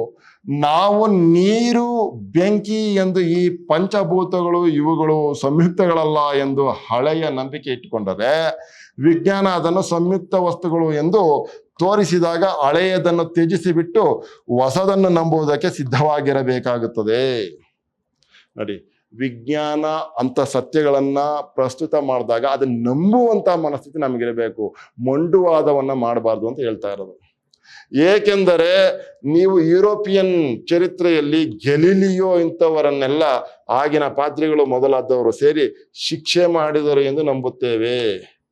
ಇಂಥ ಸತ್ಯವನ್ನ ಹೇಳಿದಾಗಲೂ ಕೂಡ ಅದನ್ನ ನಂಬುದೇನೆ ಅವರನ್ನ ಶಿಕ್ಷೆ ಮಾಡಿದ್ರು ಅನ್ನುವಂಥದ್ದು ನಾವು ಓದಿದ್ದೀವಿ. ನಾವು ಹಂಗಾಗಬಾರ್ದು ಅನ್ನುವಂಥ ವಿಚಾರವನ್ನು ಹೇಳ್ತಾ ಇರೋದು. ಯಾವುದೋ ಒಂದು ಕಾಲದಲ್ಲಿ ಅದು ಹಂಗಲ್ಲ ಅಂತ ಹೇಳ್ತಾ ಇದ್ದಾಗ ವಿಜ್ಞಾನ ಅದನ್ನ ಸತ್ಯ ಮಾಡಿ ತೋರಿಸಿದಾಗ ಅದನ್ನ ಒಪ್ಪಳೋ ಮನಸ್ಥಿತಿ ನಮ್ಗಿರಬೇಕು. ನಮ್ಮ ದೇಶದಲ್ಲಿ ಅಂಥದ್ದೆಲ್ಲ ಬೇಕಾದಷ್ಟು ಆಗಿದೆ ಅಂತ ಕಾಣುತ್ತದೆ. ಆದರೆ ಅಂಥವನ್ನೆಲ್ಲ ನಾವು ರೆಕಾರ್ಡ್ ಮಾಡಿ ಇಟ್ಟಿಲ್ಲ. ಸಾಮಾನ್ಯವಾಗಿ ನಮ್ಮವರು ಇವನ್ನೆಲ್ಲ ಬರೆದಿಡಲೇ ಇಲ್ಲ. ಸಾಮಾನ್ಯವಾಗಿ ನಮ್ಮ ಜನಗಳು ಇದನ್ನ ಬರೆದೇ ಇಡಲಿಲ್ಲ. ಆದ್ದರಿಂದ ನಾವು ಏನು ಹೇಳಿಕೊಳ್ಳುತ್ತೇವೆ ಅಂದರೆ, ನಮ್ಮ ದೇಶದಲ್ಲಿ ಈ ತರಹದ ಮನೋಭಾವ ಇಲ್ಲ. ಆ ಕಾರಣಕ್ಕೆ ಇಲ್ಲ ನಾವು ಹಂಗಲ್ಲಪ್ಪ, ನಮ್ಮ ದೇಶದಲ್ಲಿ ಅಂತ ಮನೋಭಾವ ಇಲ್ಲ ಅಂತ ಹೇಳ್ತೀವಿ. ನಾವು ಬಹಳ ಉದಾರಿಗಳು. ನಮ್ಮಲ್ಲಿ ರಿಲಿಜಿಯಸ್ ಫೆನಾಟಿಸಿಸಮ್ ಇಲ್ಲ ಎಂದು, ಆಯ್ತಾ, ರಿಲಿಜಿಯಸ್ ಫೆನಾಟಿಸಿಸಮ್ ಇಲ್ಲ ಅಂತ ನಾವು ಹೇಳ್ಕೊತೀವಿ, ಇಲ್ಲ ಎಂದು. ಇದೆಲ್ಲ ಪೂರಾ ಸುಳ್ಳು. ಇಲ್ಲ, ನಮ್ಮಲ್ಲೂ ಆ ಥರದ್ದೆಲ್ಲ ಇದೆ. ನನಗೆ ಮೊನ್ನೆ ಪ್ರಸಾರಂಗದಿಂದ ಅಬ್ಬಲೂರಿನ ಚರಿತ್ರೆ ಅಂತಲೋ ಏನೋ ಒಂದು ಪುಸ್ತಕ ಬಂತು. ಪ್ರಸಾರಂಗದಿಂದ ಅಬ್ಬಲೂರಿನ ಚರಿತ್ರೆ ಅನ್ನುವಂಥ ಯಾವುದೋ ಒಂದು ಪುಸ್ತಕ ಬಂತು. ಸರಿ, ನನಗೆ ಮೊನ್ನೆ ಪ್ರಸಾರಂಗದಿಂದ ಅಬ್ಬಲೂರಿನ ಚರಿತ್ರೆ ಅಂತಲೋ ಏನೋ ಒಂದು ಪುಸ್ತಕ ಬಂತು. ಅದನ್ನು ಓದುತ್ತೇನೆ. ಈ ಶಿವಾಚಾರದವರೆಗೂ ಮತ್ತು ಜೈನರಿಗೂ ಅಲ್ಲ ಏನೇನೋ ಜಗಳಗಳು. ಇವನ ತಲೆ ಕಡಿದು ತಟ್ಟೆಯಲ್ಲಿಟ್ಟು ಹಿಡಿದುಕೊಂಡು ಹೋದನಂತೆ. ಆಮೇಲೆ ಒಬ್ಬರಿಗೊಬ್ಬರು ಕುಳಿತುಕೊಂಡು ಶಿವಾಚಾರದವರು ಜೈನರು ಶಿವಾಚಾರದವರನ್ನು ಬಾಯಿಗೆ ಬಂದಂತೆ ಬೈದರಂತೆ. ಇದೆಲ್ಲ ಆ ಗ್ರಂಥದಲ್ಲಿ ವಿವರವಾಗಿ ಬರುತ್ತದೆ. ಏನ್ರಿ ಇದು? ಈ ರೀತಿಯ ಒಂದು ಪುಸ್ತಕವನ್ನು ನಾನು ಓದ್ದೆ. ಇದನ್ನೆಲ್ಲ ನಾವು ಹೊರಗಡೆ ಏನು ಹೇಳೋದಿಲ್ಲ. ಆದರೆ ನಮ್ಮ ಸಾಹಿತ್ಯದಲ್ಲಿ ನಿಮಗೆ ಮತಭ್ರಾಂತಿಯ ಜಾಡು ಬೇಕಾದಷ್ಟು ಸಿಕ್ಕುತ್ತದೆ. ನೋಡಿ, ಮತಭ್ರಾಂತಿಯ ಜಾಡು ಇಂಥದ್ರಿಂದ ಸಿಕ್ಕೋಗುತ್ತೆ. ಅದು ಬೇಡ ಅಂತ ಹೇಳ್ತಾ ಇರೋದು. ಅದಕ್ಕೋಸ್ಕರ ನಾನು ನಮ್ಮ ಕೆಲವು ಮಿತ್ರರಿಗೆ ಜಾನಪದ ಸಾಹಿತ್ಯದಲ್ಲಿ ಕೆಲಸ ಮಾಡ್ತಿದ್ದಾರಲ್ಲ ಅವರಿಗೆ ಬಹಳ ಮುಖ್ಯವಾಗಿ, ನಿಮಗೆ ನಿಜವಾದ ಸುದ್ದಿಗಳು ಸಿಗಬೇಕಾದರೆ ಜಾನಪದ ಸಾಹಿತ್ಯಕ್ಕೆ ಹೋಗಬೇಕು. ಅಲ್ಲಿ ಈ ತರಹ ರೂಕ್ಷ ಕೆಲಸಗಳು ಏನೇನು ನಡೆದಿವೆ ಎನ್ನುವುದು ಗೊತ್ತಾಗುತ್ತದೆ. ಈ ರೀತಿಯ ಒರಟು ಕೆಲಸಗಳು ಏನೇನು ನಡೆದಿವೆ ಅನ್ನೋದು ಗೊತ್ತಾಗತ್ತೆ. ಅದಕ್ಕೋಸ್ಕರ ನಾನು ಹೇಳಿದೆ, ನೀವು ಜನಪದ ಸಾಹಿತ್ಯ ಕೆಲಸ ಮಾಡೋದರ ಜೊತೆಗೆ ನಾಳೆ ಈ ವಿಚಾರವಾಗಿ ಒಂದು ಮಹಾ ಪ್ರಬಂಧವನ್ನು ಗ್ರಂಥವನ್ನು ರಚಿಸುವಾಗ ನಮ್ಮ ಜನಗಳಲ್ಲಿ ಉಪನಿಷತ್ತುಗಳು ವೇದಗಳು ದೊಡ್ಡ ದೊಡ್ಡ ಭಾವನೆಗಳು ಯಾರಿಗೆ ಇತ್ತು, ಎಷ್ಟು ಜನಕ್ಕೆ ಇತ್ತು, ಈ ಸಾಮಾನ್ಯ ಜನಗಳನ್ನ ಯಾವ ಮಟ್ಟದಲ್ಲಿಟ್ಟಿದ್ದರು ಅನ್ನುವುದಕ್ಕೆ ಈ ಜನಪದ ಸಾಹಿತ್ಯವನ್ನು ತೋರಿಸಬೇಕಾಗುತ್ತದೆ ಅಂತ ನೋಡಿ. ಸಾಕ್ಷಿಯಾಗಿ ಜನಪದ ಸಾಹಿತ್ಯದಿಂದ ಈ ರೀತಿಯ ಸತ್ಯಗಳು ಪ್ರಕಟ ಆಗುತ್ತೆ ಅನ್ನುವಂಥ ವಿಚಾರವನ್ನ ಕುವೆಂಪು ಅವರು ಮನಗೊಂಡಿದ್ರು. ಅದನ್ನ ಹೇಳ್ತಾ ಇರೋದು. ಇದರಲ್ಲಿ ಈ ಮೌಢ್ಯಗಳು ಇವೆಯಲ್ಲ, ಅವನ್ನೆಲ್ಲ ಬರೆದು ಜನಕ್ಕೆ ಸ್ವಲ್ಪ ಪ್ರಚಾರ ಮಾಡಿ, ನಮ್ಮ ದೇಶ ಏನಿದ್ದರು ನಮ್ಮ ಪೂರ್ವಿಕರು ಆಗಿದ್ದರು ಹೀಗಿದ್ದರು ಅಂತ ಹೇಳ್ತಿದ್ದಿರಲ್ಲ, ಅಂತ ಪೂರ್ವಿಕರು ನಮಗಿಂತಲೂ ಶುಂಠರಾಗಿದ್ದರು ಎಂಬುದನ್ನು ತಿಳಿಸಬೇಕಾಗುತ್ತದೆ. ಗೊತ್ತಾಯ್ತಾ ನೋಡಿ, ನಮಗಿಂತಲೂ ಮುಟ್ಟಾಳರಾಗಿದ್ರು ಅನ್ನುವಂಥದ್ದು ನಾವು ಹೇಳಬೇಕಾಗತ್ತೆ. ನಮಗಿಂತಲೂ ಶುಂಠರಾಗಿದ್ದರು ಎಂಬುದನ್ನು ತಿಳಿಸಬೇಕಾಗುತ್ತದೆ. ಈಗ ರಾಮಾಯಣ ಮಹಾಭಾರತದಲ್ಲೇನೆ ಇಂತಹದ್ದು ಬೇಕಾದಷ್ಟು ಸಿಕ್ಕುತ್ತದೆ ಅಲ್ಲ, ಸಿಕ್ಕದೇ ಇರುವುದು ಬೇಕಾದಷ್ಟು ಬೇರೆ ಇದೆ. ನಮಗಿಂತಲೂ ಅವರು ಮೇಲ್ಮಟ್ಟದಲ್ಲಿ ಇರಲಿಲ್ಲ, ಖಂಡಿತ ಇರಲಿಲ್ಲ. ಅದರಲ್ಲೂ ಈಚೆಗೆ ವಿಜ್ಞಾನ ದೃಷ್ಟಿ ವೈಚಾರಿಕತೆ ಇವೆಲ್ಲ ಬಂದ ಮೇಲೆ ಇದನ್ನೆಲ್ಲ ತಿಳಿದಂತಹ ಯುವಕರಿದ್ದಾರಲ್ಲ, ಅವರು ಆ ಹಿಂದಿನವರೆಗಿಂತಲೂ 1000 ಪಾಲು ಮೇಲ್ಮಟ್ಟದಲ್ಲಿದ್ದಾರೆ. ಇದು ಬಹಳ ಮುಖ್ಯ. ನೋಡಿ, ವಿಜ್ಞಾನ ದೃಷ್ಟಿ ವೈಚಾರಿಕ ಇವೆಲ್ಲ ಬಂದ ಮೇಲೆ ಇದನ್ನೆಲ್ಲ ತಿಳಿದಂತಹ ಯುವಕರಿದ್ದಾರಲ್ಲ, ಅವರು ಹಿಂದಿನವರೆಗಿಂತಲೂ 1000 ಪಟ್ಟದಲ್ಲಿ ಮೇಲ್ಮಟ್ಟದಲ್ಲಿದ್ದಾರೆ ಅವರು ಅನ್ನುವಂಥದ್ದನ್ನ ನಾವು ಅರ್ಥ ಮಾಡ್ಕೋಬೇಕು. ಈ ನನ್ನ ಒಂದು ಹೇಳಿಕೆ ಇಷ್ಟು ಚೆನ್ನಾಗಿ ನೋಡಿ, ಈ ನನ್ನ ಒಂದು ಹೇಳಿಕೆ ಅಥವಾ ಉಪನ್ಯಾಸಗಳನ್ನು ಮೈಸೂರಿನಲ್ಲಿ ಮಾತ್ರ ಏರ್ಪಡಿಸುತ್ತೀರಲ್ಲ, ಅದರ ಜೊತೆಗೆ ಬೇರೆ ಬೇರೆ ಕಡೆಗಳಲ್ಲೂ ಈ ತರಹದ ವೈಚಾರಿಕತೆಯ ಬಗೆಗಿನ ಉಪನ್ಯಾಸಗಳನ್ನು ಏರ್ಪಡಿಸುವುದು ಮೊದಲಾದವುಗಳನ್ನು ಮಾಡಬೇಕಾಗುತ್ತದೆ. ಕೇವಲ ಮೈಸೂರಿನಲ್ಲ, ಬೇರೆ ಬೇರೆ ಕಡೆನಲ್ಲೂ ಕೂಡ ಈ ರೀತಿಯ ವೈಚಾರಿಕತೆಯ ಭಾಷಣಗಳನ್ನು ನೀವು ಏರ್ಪಡಿಸಬೇಕು. ಆಗ ಸಾಧ್ಯವಾದ ಮಟ್ಟಿಗೆ ಪ್ರಾರಂಭದಲ್ಲಿ ನಿಮ್ಮ ಸುತ್ತಮುತ್ತಲ ಹಳ್ಳಿಗಳಲ್ಲಿ ಆರಂಭ ಮಾಡಿ ಈ ವಿಚಾರ ವೇದಿಕೆಗಳನ್ನು, ಅಂದರೆ ತರುಣ ವರ್ಗ ಯುವಕ ವರ್ಗವನ್ನು ಹೇಗಾದರೂ ಈ ಪ್ರಾಚೀನ ಮೌಢ್ಯಗಳಿಂದ ಪಾರು ಮಾಡಿ ಹೊಸ ಮೌಲ್ಯಗಳೇನು ಎಂದು ಅವುಗಳನ್ನು ಅವರಿಗೆ ತಿಳಿಸಬೇಕಾದ್ದು ನಿಮ್ಮ ಮುಖ್ಯ ಕರ್ತವ್ಯ. ಭಾಷಣದ ಮುಖಾಂತರ, ಸಾಹಿತ್ಯ ಪ್ರಚಾರದ ಮುಖಾಂತರ, ಯಾವ ಮುಖಾಂತರವಾದರೂ ಅಥವಾ ನಾಟಕ ಮುಂತಾದವನ್ನು ರಚಿಸಿ ಆಡುವುದರ ಮುಖಾಂತರ ಅವರಿಗೆ ತಿಳಿಸಬೇಕು. ಒಟ್ಟಿನಲ್ಲಿ ಯುವಕರಿಗೆ, ತರುಣರಿಗೆ ನೀವು ವೈಚಾರಿಕ ದೃಷ್ಟಿಯನ್ನ, ವಿಚಾರ ದೃಷ್ಟಿಯನ್ನ ನಾಟಕದ ಮೂಲಕ ಆದ್ರೂ, ಭಾಷಣದ ಮೂಲಕ ಆದ್ರೂ, ಸಾಹಿತ್ಯದ ಮೂಲಕ ಆದ್ರೂ ತಿಳಿಸಲೇಬೇಕು. ಅದು ನಿಮ್ಮ ಕರ್ತವ್ಯ ಅಂತ ಹೇಳ್ತಾ ಇರೋದು. ಇದಕ್ಕೆ ರಾಜಕೀಯವಾಗಿಯೂ ಕೂಡ ಈಗ ಒಂದು ಸಾಮಾನ್ಯ ಜನತೆಗೆ ಅನುಕೂಲವಾಗಬೇಕು. ರಾಜಕೀಯವಾಗಿಯೂ ಏನೇನು ಮಾಡ್ತಿದ್ದಾರಲ್ಲ ಆ ಶಕ್ತಿಗಳನ್ನು ನಾವು ಉಪಯೋಗಿಸಿಕೊಂಡು ಈ ಮೌಢ್ಯ ನಿವಾರಣೆಯ ಮತ್ತು ವೈಚಾರಿಕ ಪ್ರಚೋದನೆಯ ಕೆಲಸವನ್ನು ಮುಂದುವರೆಸಬೇಕು. ಈ ಮೌಢ್ಯ ನಿವಾರಣೆ ಮತ್ತು ವೈಚಾರಿಕ ಪ್ರಚೋದನೆ ಈ ಕೆಲಸವನ್ನು ನಾವು ಮುಂದುವರೆಸಬೇಕು, ರಾಜಕೀಯವನ್ನು ಉಪಯೋಗಿಸಿಕೊಂಡು. ನಾನು ಇದನ್ನು ಉಪನ್ಯಾಸ ಮಾಲೆ ಪ್ರಥಮ ಉಪನ್ಯಾಸ ಉದ್ಘಾಟನೆ ಎನ್ನುವ ದೊಡ್ಡ ದೊಡ್ಡ ಮಾತುಗಳನ್ನು ಉಪಯೋಗಿಸಿದ್ದರೂ ಕೂಡ ವಾಸ್ತವವಾಗಿ ನೀವು 4 ಜನ ಸ್ನೇಹಿತರು ಇಲ್ಲಿ ಸೇರಿ ಈ ಕೆಲಸಗಳನ್ನು ಹೇಗೆ ತೆಗೆದುಕೊಳ್ಳಬೇಕು, ಹೇಗೆ ಮಾಡಬೇಕು, ನಾಳೆ ನಿಮ್ಮಲ್ಲೇ ಕೆಲವು ಸಮಿತಿಗಳನ್ನು ರಚಿಸಿ ಇದರ ವಿಚಾರವಾಗಿ ಹೀಗೆ ಕುಳಿತುಕೊಂಡು ಆಲೋಚನೆ ಮಾಡಿ ಒಂದು ಕಾರ್ಯಕ್ರಮ ಯಾವ ರೀತಿ ಕೈಗೊಳ್ಳಬೇಕು, ಇದಕ್ಕೆ ಏನೇನು ಆದರ್ಶಗಳನ್ನು ಇಟ್ಟು ಮಾಡಬೇಕು, ಇದನ್ನೆಲ್ಲ ನೀವೇ ಮಾಡಬೇಕು ಎಂದು ಹೇಳಿದ್ದೇನೆ. ಈ ಥರದೊಂದು ವಿಚಾರ ದೃಷ್ಟಿಯನ್ನ, ವಿಚಾರ ವೇದಿಕೆಯನ್ನ ನೀವು ಮಾಡ್ಕೊಂಡ ಮೇಲೆ ನೀವು ಇದನ್ನೆಲ್ಲ ನೀವು ಪ್ರಸಾರ ಮಾಡಬೇಕಾದ್ರೆ ಯಾವ ನಿಟ್ಟಿನಲ್ಲಿ, ಯಾವ ದಿಕ್ಕಿನಲ್ಲಿ ಆಲೋಚನೆ ಮಾಡಿ ಇವುಗಳನ್ನೆಲ್ಲ ಪ್ರಸ್ತುತಪಡಿಸ್ಬೇಕು ಅನ್ನುವಂಥ ವಿಚಾರವನ್ನು ಕೂಡ ನಾನು ಇಲ್ಲಿ ಹೇಳಿದ್ದೀನಿ. ನೀವೇ ಮಾಡಿದನ್ನು ಕೂಡ ಅದನ್ನ ಈ ನಿಟ್ಟಿನಲ್ಲಿ ಮಾಡಬೇಕಾದಂಥದ್ದು ನಿಮ್ಮ ಆದ್ಯತೆ ಆಗುತ್ತೆ ಅಂತ ನಾನು ಮಾತಾಡಿದ್ದೀನಿ ಅಂತ ಹೇಳ್ತಾ ಇರೋದು. ಬಹುಶಃ ಕ್ರಮೇಣ ಅವುಗಳನ್ನೆಲ್ಲ ಮಾಡಿದ ಪಕ್ಷದಲ್ಲಿ ಅದರಿಂದ ಮುಂದಿನ ಪೀಳಿಗೆ ಅನುಕೂಲವಾಗುತ್ತದೆ. ಅಕಸ್ಮಾತ್ ನೀವು ಇದನ್ನೆಲ್ಲ ಏನಾದರೂ ಮಾಡಿದ್ರೆ ಅದು ಮುಂದಿನ ಪೀಳಿಗೆಗೆ ಅನುಕೂಲ ಆಗುತ್ತದೆ.